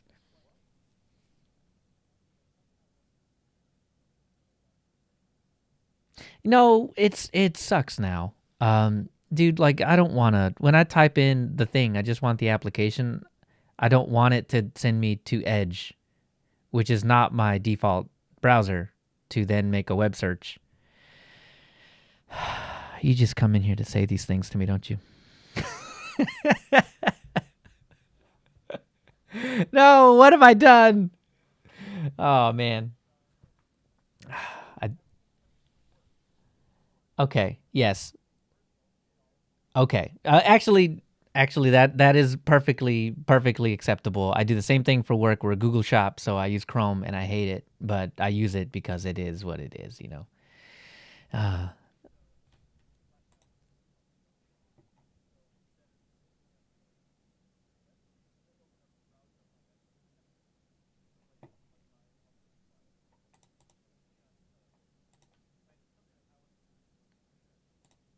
Firefox, then leave it there. But if it's for work, then I'll open up an Edge. It's like it's called Junction. It's a flat package. Just make that your primary like browser thing. Osmo will yell at you a little bit saying this is not actually a browser. I'm like, yeah, I know. Right. But then it'll take, and then it works great. So I have multiple options then too. Also, I added Teams for Microsoft Shop as my one of the options too, so that if I click on a link for a video call, then I can direct it to Teams. I got it fixed, Dan, I think. Pretty cool. That is really cool, though. I'm just letting you know. Yeah, it's good. Yeah, it should be back now. Thanks, Joker, for that as well. I don't know what happened. It just stopped. I wonder how long that's been going on. We'll find out. But on the playback, we'll get it. Probably. I'll just have to cut it out. So we're good now. Yeah. Anyway, yeah. I want to go back. I just want to go back. But yeah, I don't know. I like Edge. It's fine. It's fine. I just don't like. Okay, I think the reason that I just don't like it is because whenever I do a search in Windows and then And the icon is right there. Like the application is right there when I'll type in like VLC or whatever, and the application is right there, and then I'll hit enter, and it's like, oh, you obviously wanted to search on Bing using Edge for VLC, and then I just Or it want to, takes you to the Windows Store or something. yeah, I just want to reboot the whole machine, like because I feel like that's the Don't get me worst wrong. I could do to it. I don't like it on Windows how it forces me to use Edge. Right. Like the way it like just kind of forces you. Yeah, it That's does. kind of disconcerting because like, what if I want to use something else for this purpose, whatever. But when on Plasma, everything just kind of lives in harmony there. It's like a peaceful place to do your work. Yeah, Indeed. I think that's it, man. I think it's the loss of control is really what ticks me off when doing that stuff. It's annoying. But it's a good I browser. think everything progressive in Microsoft, they're like taking away stuff. Like it's becoming more like Mac. Everything you take away, it's like they're forging a vision. I think Windows 7 used to not be like that. XP used to not be like that. There was more freedom to 2000 is do pretty things. awesome. Yeah, 2000 Yeah, was 2000 crazy. was great. now, That was peak Windows right there. yeah, like Windows 10 was restrictive, but I think 7 is they good. find ways 7 to is good. take away even more things now in Windows 11. Like every time they keep taking away more things. Yeah, But if you're a power user, you can add some of those things back in by joining the Insider program. Like you can get some of the powerful stuff, and also there is also Power Toys. You can get like more features, but not most people don't know or don't care about those things. right. It's Right. only for like power users. But for normal people, maybe like Microsoft is thinking Apple is so successful, they're making way more money than us. Maybe we should follow them or something. I mean, they should have done that years ago. Chocolatey's Yeah. pretty cool on Windows too. Ooh, hey, okay, so all right, Chocolatey is awesome Chocolatey because is they have awesome. their own repository of absolutely everything. Have you tried WinGet? Yeah, it's a Yeah, WinGet's Yes, pretty, it's I've not- not pretty swell. I haven't tried that, but I ended up actually installing SyncThing using Chocolatey. Cool. Mhm. Oh, Yeah. So it's actually doing so since it- 2011. Like using Chocolatey So- for syncing 2011. Yeah. That's it's really actually been cool. pretty nice to have Chocolatey for. It's kind of like some of the benefits of having like terminal access to your repositories in Linux. Like it's like I can have some of that world in Windows. It makes it less I don't know, terrible to be on Windows, I guess. Yeah. Have you heard Don't of get me wrong, it's still Chocolatey terrible. GUI? The last time I reinstalled Windows 11, I installed all of my software using WinGet, which is Yeah. Windows's implementation of what Chocolatey is trying to be. Yeah. Oh, okay. It's the native Windows thing. Mm-hmm. It actually it works with their other Sure. things for device management stuff. So if you're Intune or whatever they're calling that this week, Yeah. that will utilize WinGet natively to grab packages and pull them in and publish them to the company store, that sort of stuff. So maybe that is what Windows think is that- doing. They're looking at all the operating systems and like, I like that. I'm going to think they take are. that. I like that. I'm going to take that. And that's been the Linux thing for a while, right? Well, wow, yeah, absolutely, Yeah, but there were just 9 groups And at actually- a time doing that. right. I actually support that because it's almost comical how they just don't get it quite right. Well, there's Oh, yeah. some of that too, definitely. All of that. Don't worry, they'll change the name next week and it'll be called something different. WinGive. Hmm I think WinGet has been the same name since at least 2020. That has, but it's a running joke about all the Microsoft stuff. They change names on everything. See, Microsoft keeps Sure. everything alive forever. It just changes its name all the time. And then Google just kills everything. They don't bother changing the name. And then they'll bring So it back. there's one place actually where WinGet is better than Chocolatey. And you guess Mhm. what? So on Windows ARM, Chocolatey doesn't work at all. Oh. You have That to makes use sense. WinGet. You can use Scoop, but Uh-huh. you cannot. Scoop has ARM, but Interesting. WinGet has ARM. Chocolatey doesn't have. They openly said we can't do it right now because Yep. they don't have people. with And machines. that goes back to the original conversation we were having before, It does. which is the Snapdragon chips are not taken Yeah, off I as have much a as we wanted. Snapdragon laptop. which I bought on Friday. You have one? It's the Lenovo. Yeah, Really? Lenovo Yoga Slim 7X. I bought it Oh. like 3 days ago. And this I is how ordered on you Friday, know. got it on Sunday. This is how you know Yeah, about the chocolatey and the scoop. yeah. The only thing I've been doing for the past 3 days is setting up my new computer. Oh wow. So okay, so what have you not been able to install on it? Yeah, so I got almost everything. Like Tailscale is not native, but Yeah. it's working. Everything else almost is native. Like I can give you examples.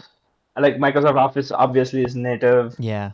and then Slack is native, Zoom is native, You know, Discord is native. I wouldn't have actually put it past Windows to not have a native ARM port of Office right off the bat. Like it wouldn't have surprised me that much if you told me. You could have fooled me, And man. then at least some of the non-native stuff. I haven't installed many non-native stuff, but most of them are working well. Hmm. Python is native, Rust is native. I don't know about Go, but I've been having one roadblock in Python. SciPy isn't compiling. There are no ARM binaries for SciPy, Uh-huh. so none of the you can't do any math on Python. You can do other Ooh. things maybe, but yeah, that's a huge roadblock. At least for me, it's a huge roadblock, but it's fine. Like I can remote desktop log into other computers. Yeah, for the most part, and the battery is awesome. Like I was just Okay. testing the thermals. I put Prime 95. It is 12 core, right? Uh-huh. It's 12 core, and I put on the charger so that I heat it even more. So it's 100%. It's charging at around 45 watts, even though it's 100%. And then the temperature isn't even hitting 60. I Wow. was typing. I couldn't feel any heat. And Wow. it's at like full throttle. I just put all the cores in Prime 95. That's really cool actually. So does Prime 95 have an ARM port or are you translating it or whatever it's called? I'm not sure, but it's working. I have to Yeah. double check. Well, that's actually so we were I talking about installed it that by a too. scoop. And yeah, the translation layer, at least for some things, is pretty good. Yeah. Like, at least everything is working. That's Like, pretty cool. SciPy isn't working not because of Microsoft, it's because no one is compiling binaries for it from the PyPy side. Right. Yeah, right. But Python for ARM is good. Like, everything is good. Huh. I'm really surprised. I thought I would face more roadblocks, but so far, like the screen is awesome. Just look up the specs, and like it's a Lenovo Yoga Slim 7X. It has one of the best screens of any laptop I've seen. I haven't seen that many laptops, but I've seen Macs. I think its screen is better than Mac. Really? And then it's smaller. It's like very small. Like I'm just like my previous laptop. It was HP Spectre X360. It's not too heavy. Yeah. But this is a 14-inch laptop. Mhm. I'm just holding it in my hand and walking for like 20 minutes and feeling nothing.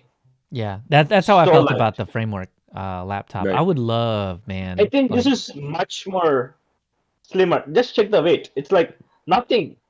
This is nothing. It doesn't feel like a laptop. It feels like an iPad. My iPad is probably heavier because it has all the right. cover and Yeah, I was stuff. going to say iPad's kind Right. of heavy. I got one sitting right Yeah, here. they are kind of heavy. But that actually I kind I of think appreciate that. I mean, it's annoying because it's heavy, but I do kind of appreciate that about Mac stuff is that they're all made of metal, so they're all heavy and they kind of feel it, yeah, and then you and the keyboard is so good because probably like Lenovo bought ThinkPad, right? So they've been improving the keyboards. The keyboard is so good. It's much better than HP, yeah. which I've been using for the past 7 years. The keyboard is so good. Only thing is the trackpad isn't that good. Sometimes it doesn't click heavy. But apart from that, the keyboard is good. Screen is good. It charges pretty fast. It holds on charge pretty fast, like for long. Like I was trying to kill it by transferring files, doing all this heavy CPU stuff, and it came for like 11 hours, 12 hours. Okay. So you've had it Uh, for about 2 days. no, I got it on Saturday, right? Saturday, Oh, okay. Sunday. So you've had it for we're coming up 4 days. So we're coming up on a week Four, pretty 5 days. soon. Yeah. So So what would you rate it right now? Like for doing all the stuff that you need to do, installing things, the performance of it, all of that kind of stuff. Like 1 to 10, what would you say? 9 out of 10. 9? Yeah, I've Wow. never been so excited about any tech. Again, probably because I'm an ARM enthusiast, but don't even think it's ARM. Like you don't like you can give people to use it and they'll think it's just Windows. Right, because the applications work. Like you wouldn't know unless you popped Yeah, you into the wouldn't about know. section or something. So Or I know because there's separate folders for like program files for ARM. I don't know if they're separate, but it's like same. Like Windows 32 files get stored in x86 folder program yeah. files. It's like you will never know it's an ARM. Yeah, you would need to be a little nerdy to be able to dig up that it's ARM. Right. Yeah, Yeah. the fans are never on. Like only time they were on was when I was trying to charge and put Prime 95. Otherwise, I Yeah. never heard the fans. Like it's so cool. Even then, like it didn't. My old laptop, like resting temperature is 55. I was like trying to log both of them at the Mhm. same time, just benchmark performances. It's like it's drawing more power. It's drawing like this is like x86, right? It's drawing. It's heat. It's hotter, and it's not that powerful. But now we have the Snapdragon thing, and it's like Raspberry Pi on steroids. Yeah, Like well, much more. and I've kind of Like you can't even compare I've kind of Raspberry enjoyed Pi my to this. experiences on Raspberry Pis and devices like that. So I mean, I think it was just kind of a natural progression for it to become a laptop or something eventually. And as Neal was talking about, I mean, a lot of that, the lineage comes from the phone stuff, and whether it's on Yes. Windows or Linux, I mean, like, I don't know, man. They're gonna get cheap because I don't think they have the hype around them anymore. So Yeah, I I think think they were selling this on clearance. I was like, I got a 60. I wanted a 32 GB RAM version because I run virtual machines and stuff. And then I had to get a 16 GB one because they were selling it for 750. wow. Okay. This is Wow. 750. Yeah. And if you add tax, it's 800, but it's 750, and the processor is powerful than M2 Mac. That's okay. M2 That's what I processor is. hear. And I know I've seen the benchmarks. So single core Mac is better. Multi-core, this is much better. It just throws it out of the park. okay. M3 is better though. The It's better than important M2. fact It's is you between can't M2 take and advantage M3. of the performance. What?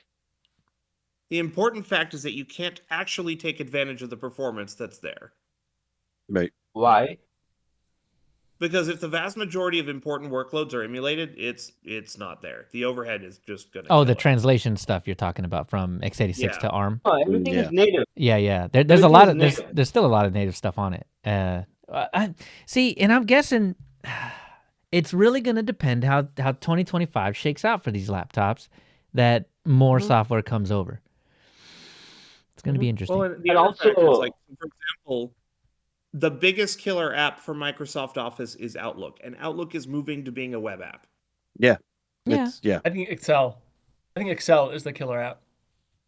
Excel It is is native. the killer app for some people, but like the killer app for executives who actually make the choice of purchasing Office, I will tell you from personal experience, the reason Microsoft Office gets bought is not because of Excel, even though lots of people need it. It's because the CEOs want Microsoft Outlook. Like on purpose. Did they On just purpose. did they just read a magazine article one time? Like, is Outlook really that much better than the other? I I can think show you the native app. no. I have a native app. Oh, Entire Outlook Office suite is- is native. In So as, the thing being is, in IT, Microsoft is moving to eliminate the native apps for Microsoft Office. Yeah. First They one look on the like they chopping want to. block is Outlook. Outlook is quite possibly one of the biggest headaches. From an IT management perspective, it is constantly having problems. This is why I asked the I mean- question because Nate, I was in the same position a few years ago. Like it was the thing that I gave to everybody, and I hated it. Mhm. Ugh. It's terrible. No, But it's the It is- way it to is- get connected to Exchange, or whether Right. that's online. I or mean, we whatever. were a Microsoft shop, so it was It's just it's the way. yeah, exactly, and I hated it. It's what you get. every. And I'm not trying to come here to like complain and No, please whatever, do. I but love it. It's my like favorite. like literally like there's not one single feature in Outlook that Thunderbird or Kmail can't do better. Right. That was my No, well, hands question. down. There's Yeah. nothing. There's like the search feature, the filter feature is all terrible in Outlook. You can't actually find things. In fact, even though it's buggy, sometimes I'll use Kmail to pull in my emails just because I cannot find the email that I'm searching for because it gives me Oh. everything I don't want when I search or filter. And so it's just very quick in Well, Kmail. Neal's It doesn't right crash though. all the time.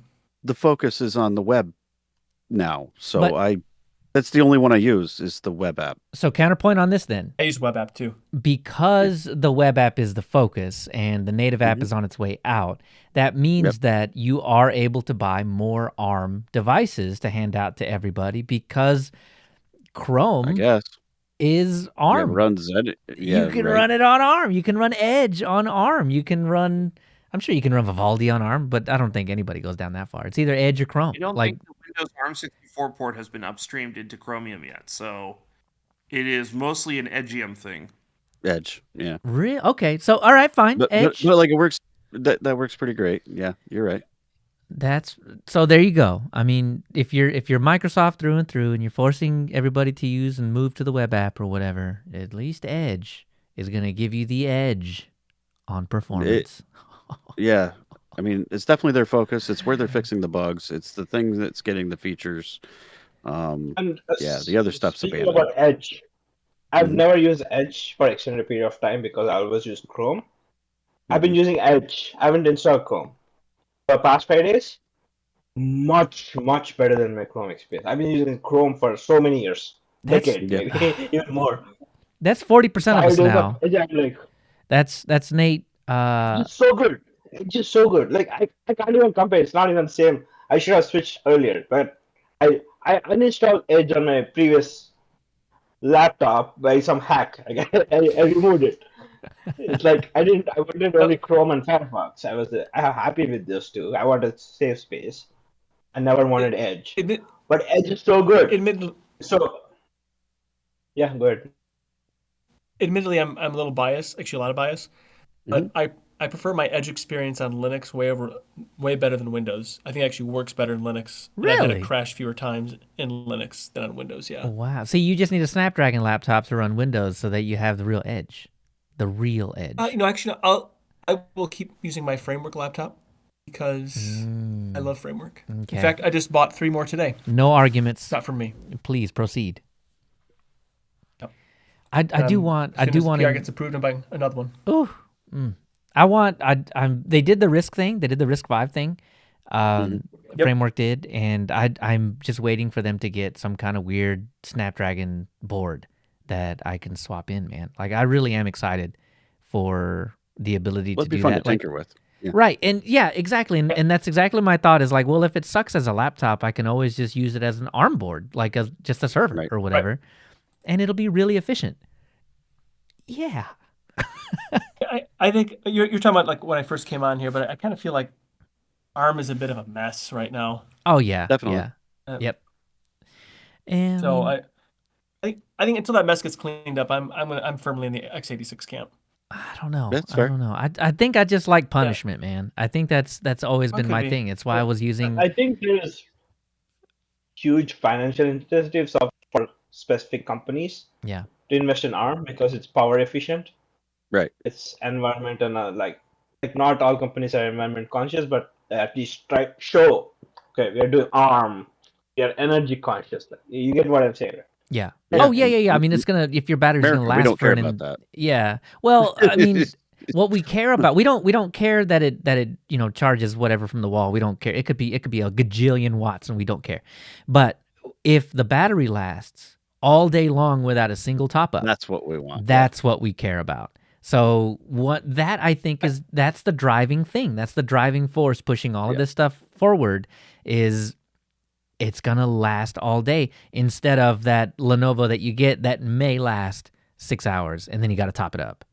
Yeah, I And mean, we don't that's- care if there's a little That's mini coal 24 plant hours inside for of that me. thing, as long as it lasts all day. Yeah, exactly. So, I was, I was having a discussion with my AI friend about power efficiency and CPU architectures, Uh-huh. and based on like the how much more efficient x86 is getting, I think it's going to close that gap Yeah, with it ARM has. probably the next couple of years. You think so? And so it's like I think in think the it next has couple of years some. it's not even going to matter.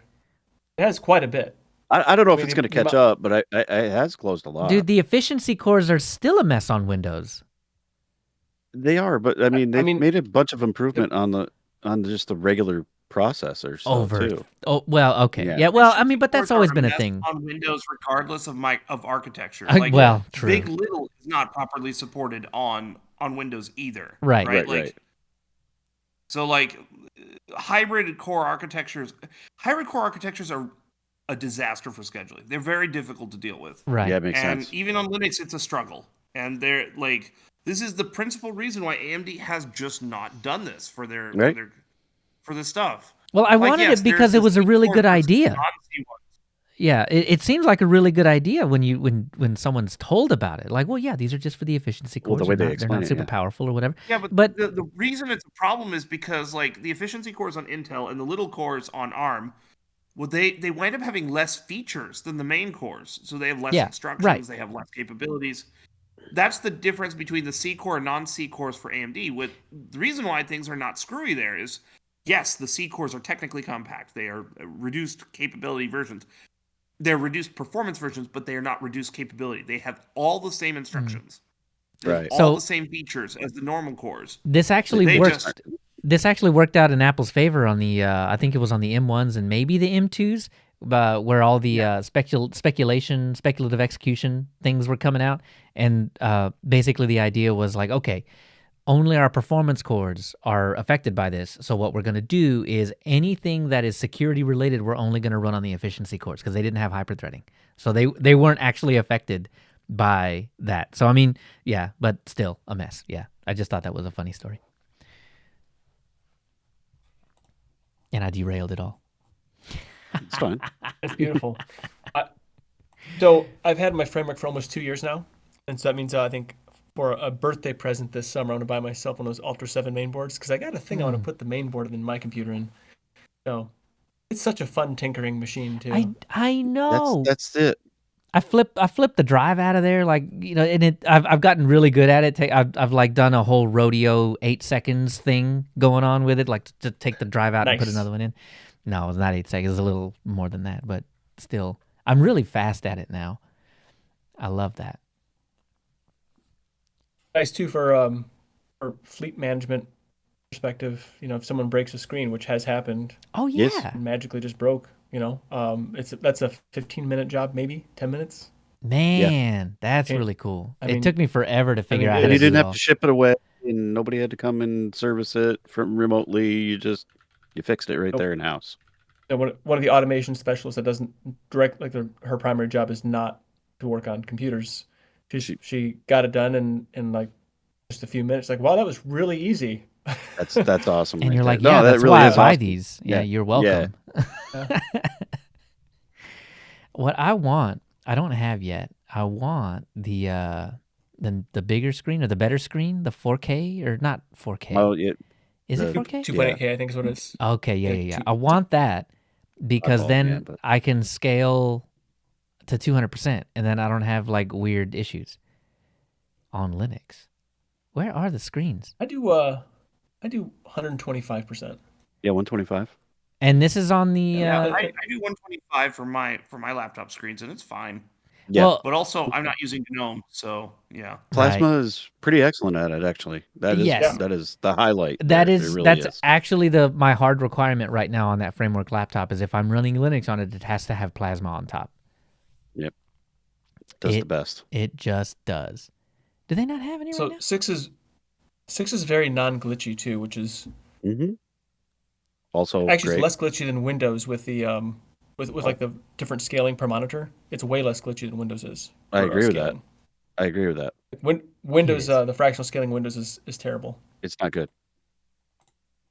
Speaking of Yes. framework, I was looking at framework on Friday, Mm-hmm. I just added stuff to the cart and came out to be more than $2,000. I'm like, no, Oh, I'm good not God. buying that. Well, Yeah, you that might be added a little add a much. lot of stuff And there. then actually, I still haven't like found a job yet, so I'm still at the lab where I graduated from. So my advisor was like, he's a big ThinkPad guy. So he's like, buy a ThinkPad. Yeah. I Okay, I mean, went to the website. I was looking at ThinkPads. Okay, oh, this is much more affordable than a framework, and it has 3-year warranty also. yeah. ThinkPads have 3-year warranties. Yeah. And then it was still expensive. It was 1,500, but it was not 2,500. It was 1,500. Okay, this is a bunch of saving money. Then I looked at this one. It's like 750. Okay, I don't know. I have to get this. This is awkward. Yeah. Yeah, I don't blame you on that one, man. Like, if everything works, or if at least 90% of whatever you use works, I probably would have made the same 95%. choice. So when I'm No, buying actually, machines right now, it's like, the framework machines I'm buying right now, they're around $1,300, spec'd out for, and they're basically double the computer that people have had from 5 years ago. So, Right. Yeah. um, So let's see. I mean, with the Ultra 5, whatever it is, hmm that's I'm putting them 16 gig of RAM, a half a terabyte NVMe's, and that's more than what you need for an office. Exactly. No, that's pretty good stuff. Yeah. Are you getting and one the more thing about are you getting Windows and ARM. WSL is native, so you can run like Ubuntu ARM. You can run Arch ARM, and then the graphical apps are on Wayland. You can run Wayland apps. I haven't tried too much tinkering on it, but you can install any custom distribution apparently now on WSL. Just you need a tarball. Oh, right. You just need a router. It's like so easy. Yeah, I'm trying to tinker until there's a team at Ubuntu who are trying to support this laptop, like this specific model. They're getting far. They're dual booting it with some issues.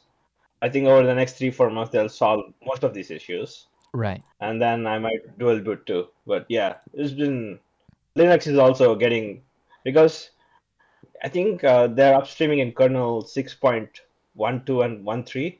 The Mm-hmm. modules are getting upstreamed, so it'll be an out-of-box experience, and also bootloader is UEFI, so it apparently booting is not the issue here. It's just some of the hardware support Booting is isn't the always main going line. to be a problem Yeah. because in order to boot properly, it is a hybrid between UEFI and using device trees. Yeah. As long as you have to figure out how to set up the device trees on the computer, you can't boot. Like so, because of the device tree restriction, we cannot make live ISOs for these machines.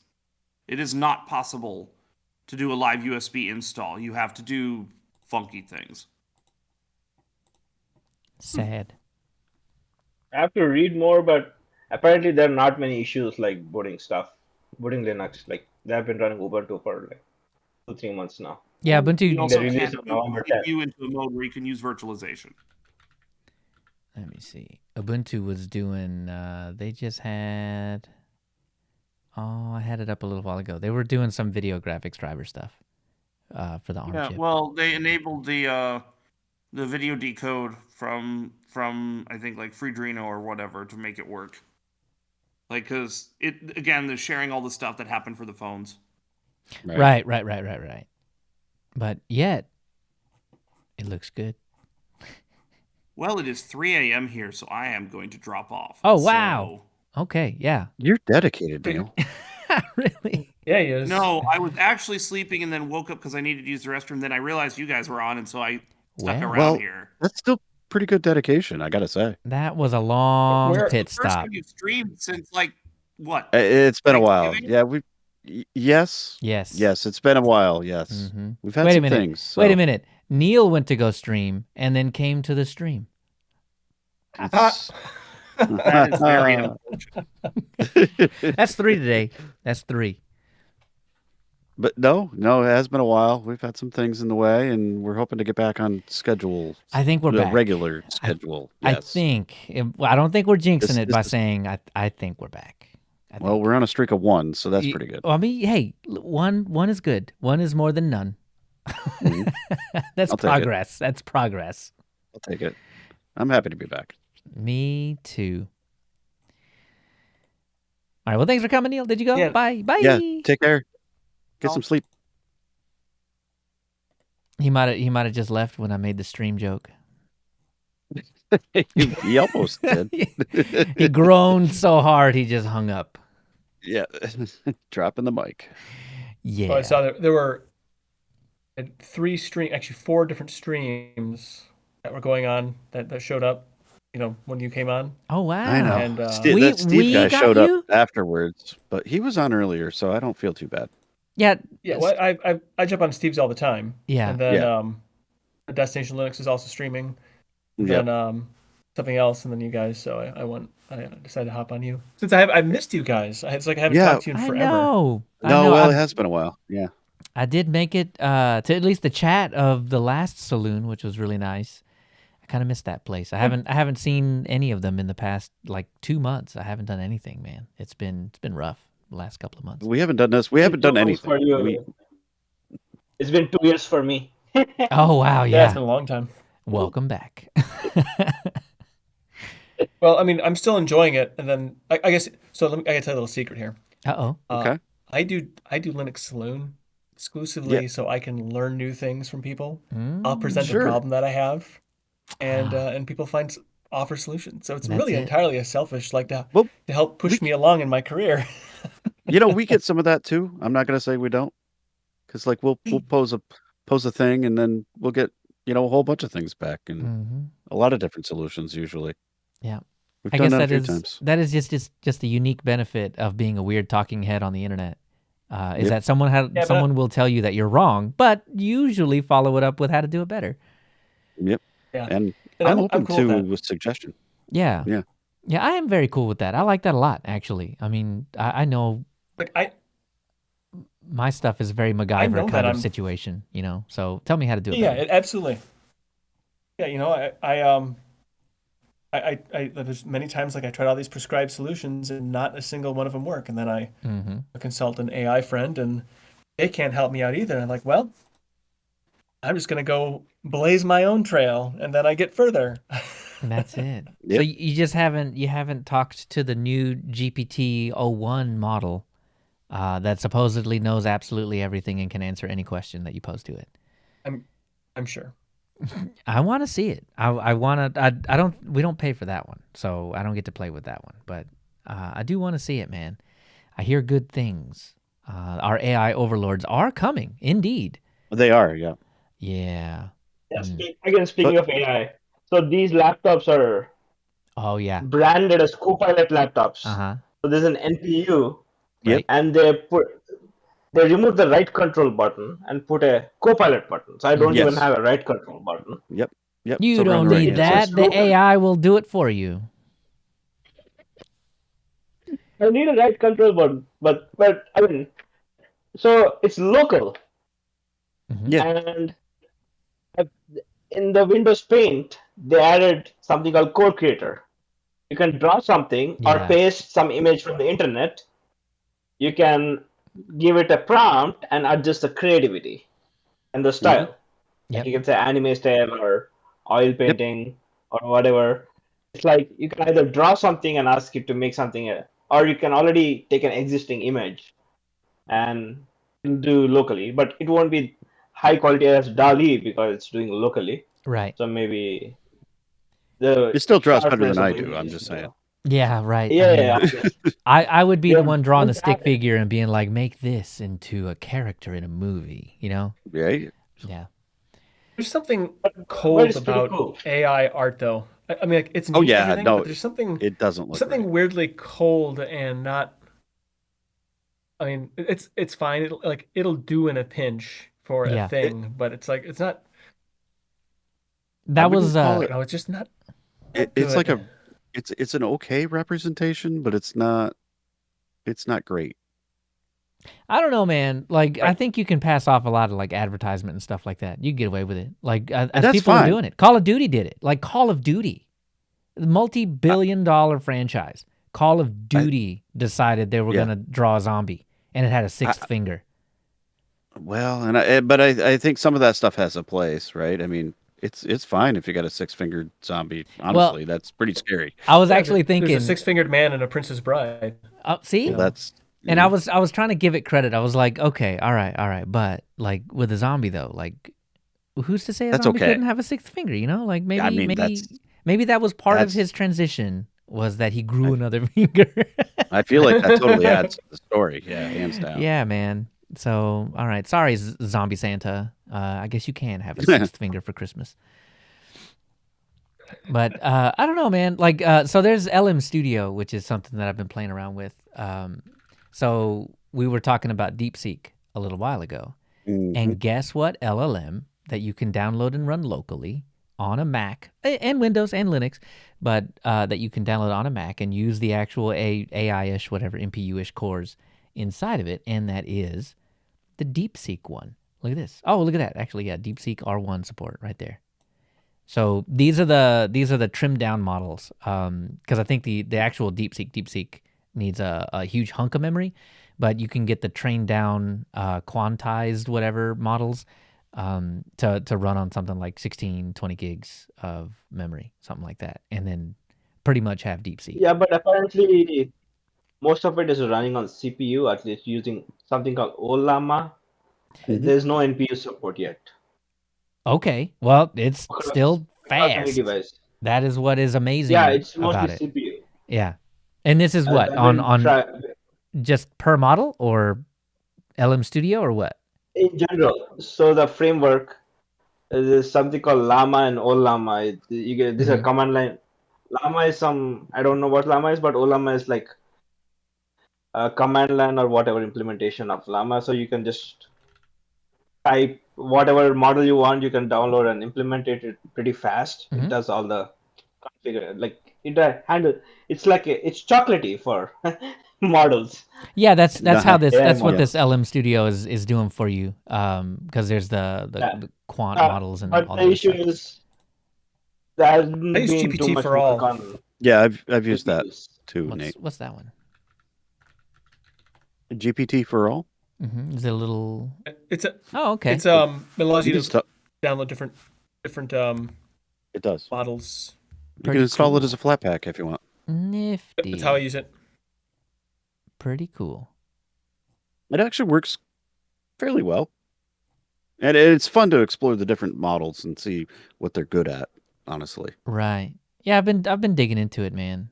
And I mean, it ain't perfect. they all but have I it's- their. find it useful for helping me problem solve Mhm. because it gives me a lot of great suggestions, and they're not always correct, but it does help me get closer Clears to the my brain solution. cramps.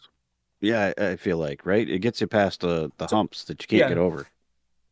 The thing that kind of concerns me about it though is it doing more to help promote like friendships, relationships with other humans, or is it actually cutting me off further? Because I find myself I don't really want to bother Dan or Leo about a problem. I'm just gonna ask Yeah, the yeah. chat instead. And so I don't know, I kind of think that maybe that's my concern because even I'm falling into the trap of I don't want to bother somebody. Yeah. Well, I already do that. Like, I don't even have GPT in front of me or anything like that. And I'm just like, all right, well, let me do 6 hours or so of internet searching and scouring and reading and everything else. And then once I exhaust all of my sanity, then I'll ask Dan or yeah. So But I I'm kind of getting wonder though. better at that.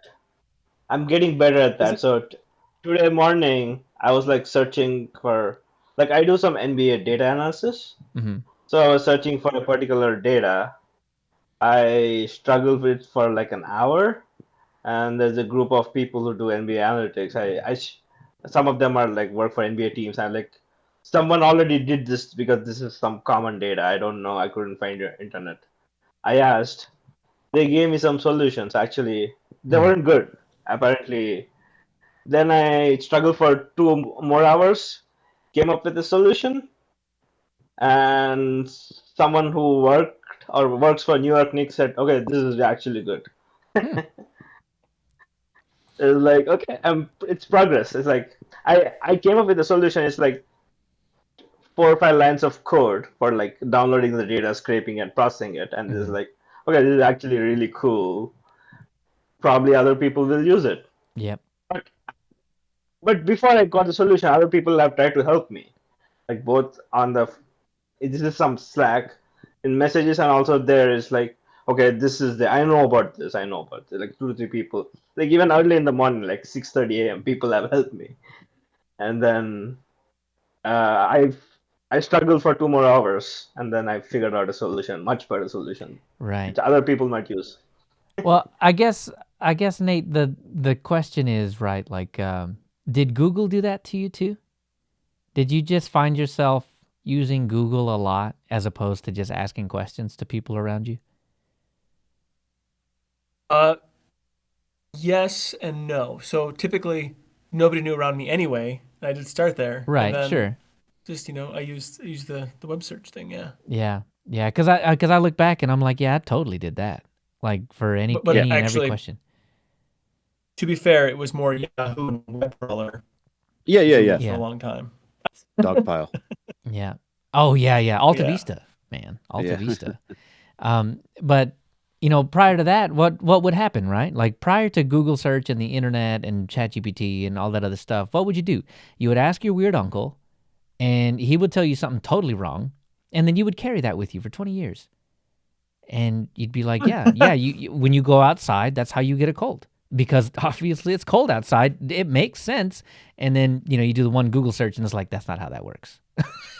You're wrong. No, You had I an think it's encyclopedia and you thumbed through But the, that and you found the but the answer that internet's way. now filled with weird uncles with terrible Right. advice, though. Yeah, Exactly. yeah. So it just the weird uncles eventually knew that they weren't messing up their nieces and nephews. So they went online and started to troll, and now we have Reddit. Well, and No, now Frank Chat quickly. Yep. GPT Okay, is your Reddit. weird uncle. Yeah. So Now yes, weird uncles are now out of a job. AI really did take their job. Now AI is out Absolutely. here lying to you, there we That's go. what they did. Yep. hallucinating out here for you. That is So correct. speaking of differences between like Google and ChatGPT, in Google you search, you go through 5 or 6 pages, you form your own opinion. Like your first Hmm. search might not give you the result. You do In some legwork. in You 2005, you have yes. a very Right. now okay. You can make web search so that you still do the same thing. Mm-hmm. I do the same thing even now because I just now I'm trying to see the AI options. Like until now, like 2 weeks ago, I'm like no AI, no AI. I'm just trying out new stuff because Yeah. my laptop has AI inbuilt. So I'm like just trying stuff, but I'm even Google, even now I do the same thing what I've done for the past 15, 20 years. Like, okay, search for something, look at 5, 6 results, 1 or 2 or 3 pages in Google search, open different tabs, read different things, form my own opinion Yeah. for a solution. Well, that's how you're But the supposed to do it. difference, Yeah. yeah, that's how I still do it. But again, I've been trying for like this AI stuff, right? Like for the past 2, 3 weeks. The difference is that it gives you an answer. There's no opinion form. It gives you a solution. Like I was trying to transform a TensorFlow model is a neural network to a PyTorch model. So there are two popular neural networks. One is by Google, one is by Facebook. And the code is different. The way you write code, both are in Python, but the way you write code is different. Mm-hmm. So I found a neural network for a win probability model in TensorFlow. I don't have TensorFlow installed. I like PyTorch, but I don't know PyTorch that well either. So I took the code from GitHub. I said to Copilot, please convert this code to PyTorch. And it was simple, it was not complicated. And it did. So earlier I used to search how do I, at least basics, I would have learned basics of PyTorch.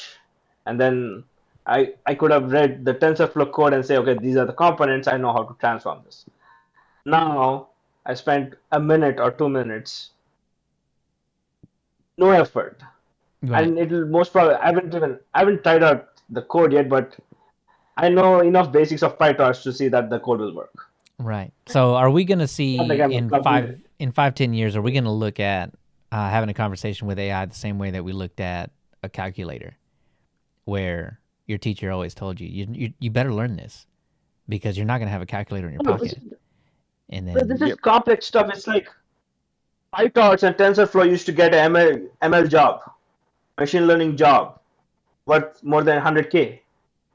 Copilot is doing you for like 2 minutes. It's I like, mean, they used to have what? those guys using what do you call it, slide rules and stuff, doing complex arithmetic, stuff like that. Mhm. Like those guys are out of a job because calculators exist. So, it's going to be the And these are like same kind of 200K deal, right? jobs they're going. Unless you are like doing cutting edge stuff, they don't need you for these machine learning jobs either. Like Copilot is doing it for you. No, Hmm. they don't need anyone who can't code at a really good level. So in 10 years, it's going to be like, why did we even ever have those jobs? It's Right. going to be an interesting time, man. And I think those things are getting really good here lately. I mean, they've always been pretty good, but here lately, I think they're getting scary good. And maybe the Luddites out there saying they're going to take all our jobs, maybe they weren't wrong after all. Uh-oh. Honestly, I don't know that that's even a reasonable or accurate view of how it's going to happen, because someone has to maintain the machines. Machines didn't take away manufacturing jobs; it just changed the manufacturing jobs. Right, but Yeah, now you things have fewer evolve. people in the And factory, though. Do you though? yes, but they're also happier and they're less injured. So, I mean, there's Maybe. Are they union so or? I work in a dairy processing plant, and there are, I mean, some of the older people lamented how, like, if the automation went down here, nobody would know how to run these things manually. And the Right, fact is, you couldn't run them manually because there's all these safety systems and everything else in place Right. now. right. So the likelihood of the plants I'm in, one in Texas and one in Michigan, are newer plants. So they have newer systems. By newer, I mean they're 10-ish years old. One Right. percent, the other's like 5. So these old ones, like in California, I mean, they still have explosions and things like that, and fires and whatnot, which that's not a Sure. great place for that. But anyway, so the technology has made things safer and more efficient, and then also it's made for better working conditions for people there Yeah. too. Quality's improved all And around. Yeah. right, and also, I mean, the frankly, they get paid pretty well, all things considered, working these jobs, especially it's a clean place to work and everything else too. So I don't know. It's like it changed things. It made things more efficient. And it But makes you for end up different doing more though. challenges. So Yeah, we end up here's doing the more thing. too. You end up doing more. Right. So This is so my you point. so you don't have less people necessarily because you're doing more, Right. So, like, Right. I guess what I'm getting at is that productivity has skyrocketed. which is Like, fine. one person is doing the job of what used to take 10 people. Mm-hmm. And, I mean, I don't know that he's getting paid 10 salaries. Well, no, probably not. Should he? But Maybe. well, I don't know. Maybe. No, I that don't might be know. a bit much. But I mean, somewhere okay. in the middle there. Yeah. Okay, I'll take somewhere in the middle. But yeah, I don't know. I guess what I look at is that, like, capital people that have all the money Mhm. are always looking for ways to reduce cost, and labor is in almost any company anywhere is usually the highest amount of money Absolutely. that you have to pay out, right? And so you see little things, little changes or whatever. The self-checkout lanes is a good example. Now you have Yeah. one Well, I mean, person manning 10 lanes or something like that. Right. right. And that's an economics discussion too. There, I think that Right. Yeah, it's I a think huge, I think weird, some big discussion, yeah. bad decisions have probably caused that to happen. But anyway, I don't want to go down that road. But what This what also time, what I will say next though is time. maybe Yes. next time. Yeah. Well, I want to stick more on the technology portion of it. The I think as long as companies don't get too big, so like I'm Too really late. against like mergers and It's whatnot. too late. I mean, but like I work for a co-op, a dairy co-op, Mhm. and the way they function is they actually do want to take care of their people, and they have a policy of like they don't wait to pay their vendors like 30 or 60 days. They have like an immediate payment. Like the culture of the company is as such that they take care of people, whether they're contractors or employees or whatever. And so it's not a greedy culture, but they're still looking to improve and make things Yeah. better and expand, but without losing some of that. Yeah, that I personal mean, I guess touch. these are all Well, it helps. It helps But these- protect your but these are also- your business when you do that. Right. Right. Well, this These is are also owned the by farmers too, so I think it's Right. a little different. this kind of Yeah, yeah. hits like the whole pensions versus IRAs thing, like where Mhm. we used to offer pensions. Companies used to care about their talent and used to try to retain them with absolutely everything because they knew that institutional knowledge is worth way more than any salary. Right. But we kind of lost our way. With We that did. one. But Yeah, then well- but then even if you don't do that, maybe your company is contributing to those things and helping you out. So Yeah. at least you can hope for that, right? Mm. Yeah, and something else I think is to think about too is technology and automation has also enabled people who are industrious build businesses too. So I mean, like things like 3D printers and how you can get like if you want to get into manufacturing, like small scale manufacturing. I mean, now is a better time than ever to get Sure. into that because the technology is there to do that. I mean, so like my oldest, he's getting into robotics now. He has things that he has available to him to play with and to build and to do far exceeds what I had access to Yeah. when I was at his Absolutely. age. Yeah. No, they weren't even So- thought of. I'm Yeah. envious. So Mhm. so like from another perspective, he's got some way cooler opportunities from my perspective because the technology has changed. Yep. And so I mean, he's I don't know. So I guess I don't really. I'm not a worrier anyway, so I guess that's probably part of it. Oh, but right, I think I see a lot more when it comes to opportunities and Yeah. possibilities and really if someone wants to start a business, even if it's not a big business, but like a small like self-employed thing, there's a lot of opportunity for that now. I think the internet's enabled a lot of that. I think Yeah, just yeah. a matter of this. Is some agency going to destroy it for us? Is really the question. Well, Right. That's always don't know. possible anyway. Yeah. Yeah, I don't tend to worry about myself either because I mean, at least for me, mine's a very interfacey type job, so I don't worry about it too much. But I do see those self checkouts, man, and I'm like, that guy, man, and that doesn't look happy. All I can think So is, actually, go ahead. self checkouts are actually now starting to go away because the theft through self checkout is so great Yep. that there's actually an industry shift to go away from that. So Yeah. Personally, I love the self checkout because too. then I don't have to do the small talk thing, which I think, oh man, technology is again isolating me. And I'm gonna do it again this time. Oh no. I have to get the small talk every time because I always purchase in bulk. So like I go to those little things and I crank out the whatever, put it in a bag and then weigh it and then take it, right? The scale is either already broken, so I have to be like, "Hey, what's up, man? Can you, push the thing and do the whatever?" Or it'll be like wrong weight in thing, and I'm like, Yeah. "What? You wait? It was what?" So, yeah, I'll never get away from the small talk, man. Or I'll buy something that is age restricted. Did you know? Sudafed. I bought the generic Sudafed one time. Oh, Yeah. And then they just straight up were like, "Oh yeah, this is used to make meth or something," and I was Meth, like, yeah. "Oh, never actually Googled that one before, so cool." No, so the self checkouts Actually, don't help me.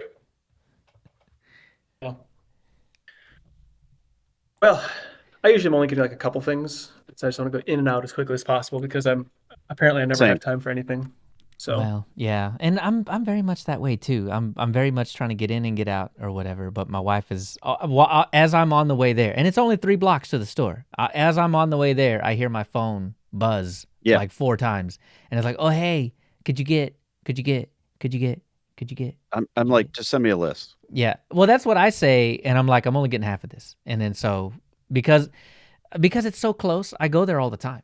So yeah, we'll eventually have Pretty it much all. on a daily. Yeah. Pretty much on the daily, yes. Very, very true. It's kind of a gift and a curse living this close to my favorite grocery Same. store, man. I do love it, though. or Amigos, HEB. which is pretty cool down there. I don't have... HEB, yeah. Yeah, Amigos HEB, is further okay. south, but and I'm hoping we're gonna get a second Oh, one. okay. Y'all have heard the before we go, because it's time. But the Stargate thing, Okay, right? I'm sorry. I Y'all, probably- y'all no. you're It's good. just been fun conversation. But the Stargate thing, y'all have heard that in whatever? Like that's what's been proposed, the whole power and AI and whatever. You're gonna get a Stargate? I don't know anything about that. Yeah. So I think one of the executive I don't know if it's an executive action or whatever, but one of the directions that the current administration is going is they want lots of AI all over the place, and apparently where I live is going to be one of those places. Which I don't care about that, because DeepSeek is going to ruin it all, and nothing is going to come of it. But what's going to happen is we're going to get an influx of people, which might make HEB build another one, which means that my HEB will be less crowded. Okay. That's all. That was it. It had I nothing to see do where with you're AI. going with that. Yeah. Or Or more crowded. Or more crowded, which, maybe it is a good thing That's in rooting for you. general. And then I'll move. I'll move to the other side of town. That's what'll happen. All right. Well, I guess we should close Yeah, this we thing should. out. We should. Yeah. It's been Nate, a did good- you want to have the final word? No, actually, I'm heading back to your neck of the woods again in a couple weeks. So. Oh, all right. For sure. Yeah. So north area, right? Lubbock-ish? Lubbock, yep. All right, man. Cool. Well, I hear Chewy's is really good up there. We're supposed to be getting one of those. But yeah, hit Chewy's. All of my friends are like, go eat Chewy's. Chewy's, all right. Chuy. Chewy. Yeah. I'm actually a big fan of I like to go to like the small towns. And they have some like the greatest food. Every Like time. there's this barbecue place. Oh man, I can't remember the name of it. That's Rojino's, I think is what it's called. And it's like a small town. It's like the only thing this town has. They didn't have a grocery store. They actually have a little grocery store in Rojino's. But it had brisket that was so good that I sounds actually good. have decided I'm going to give up. I have given up. I will not ever match that brisket. Oh, see, Wow, that's okay. that's the problem. You can't do that. You can't compare your brisket to other briskets. You just gotta get a good brisket and be able to replicate it, and then just enjoy that for what it is. And then sometimes What I'm saying you is go and treat yourself. there is no way. There's no Nothing- way I'll be able to get nothing anywhere compares. close. Like, I thought my brisket was decent, and it was just so good.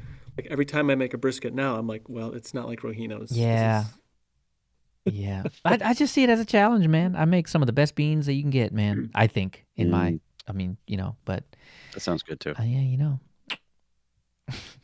Anyway, yeah, I'll have more food recommendations. It always goes to food, always. Every single time. We always end there. I But love it. recipes are open source. That's correct. That's Ooh, true. the original open source was recipes, man. Except right. for the one grandma's was proprietary.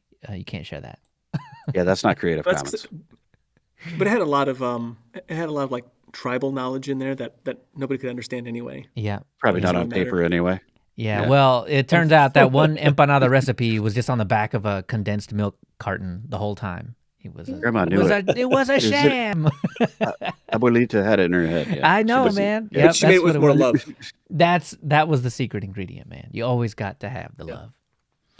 All right. Well, speaking of for love, sure. love you guys. We'll see you All right. later. Thanks for stopping.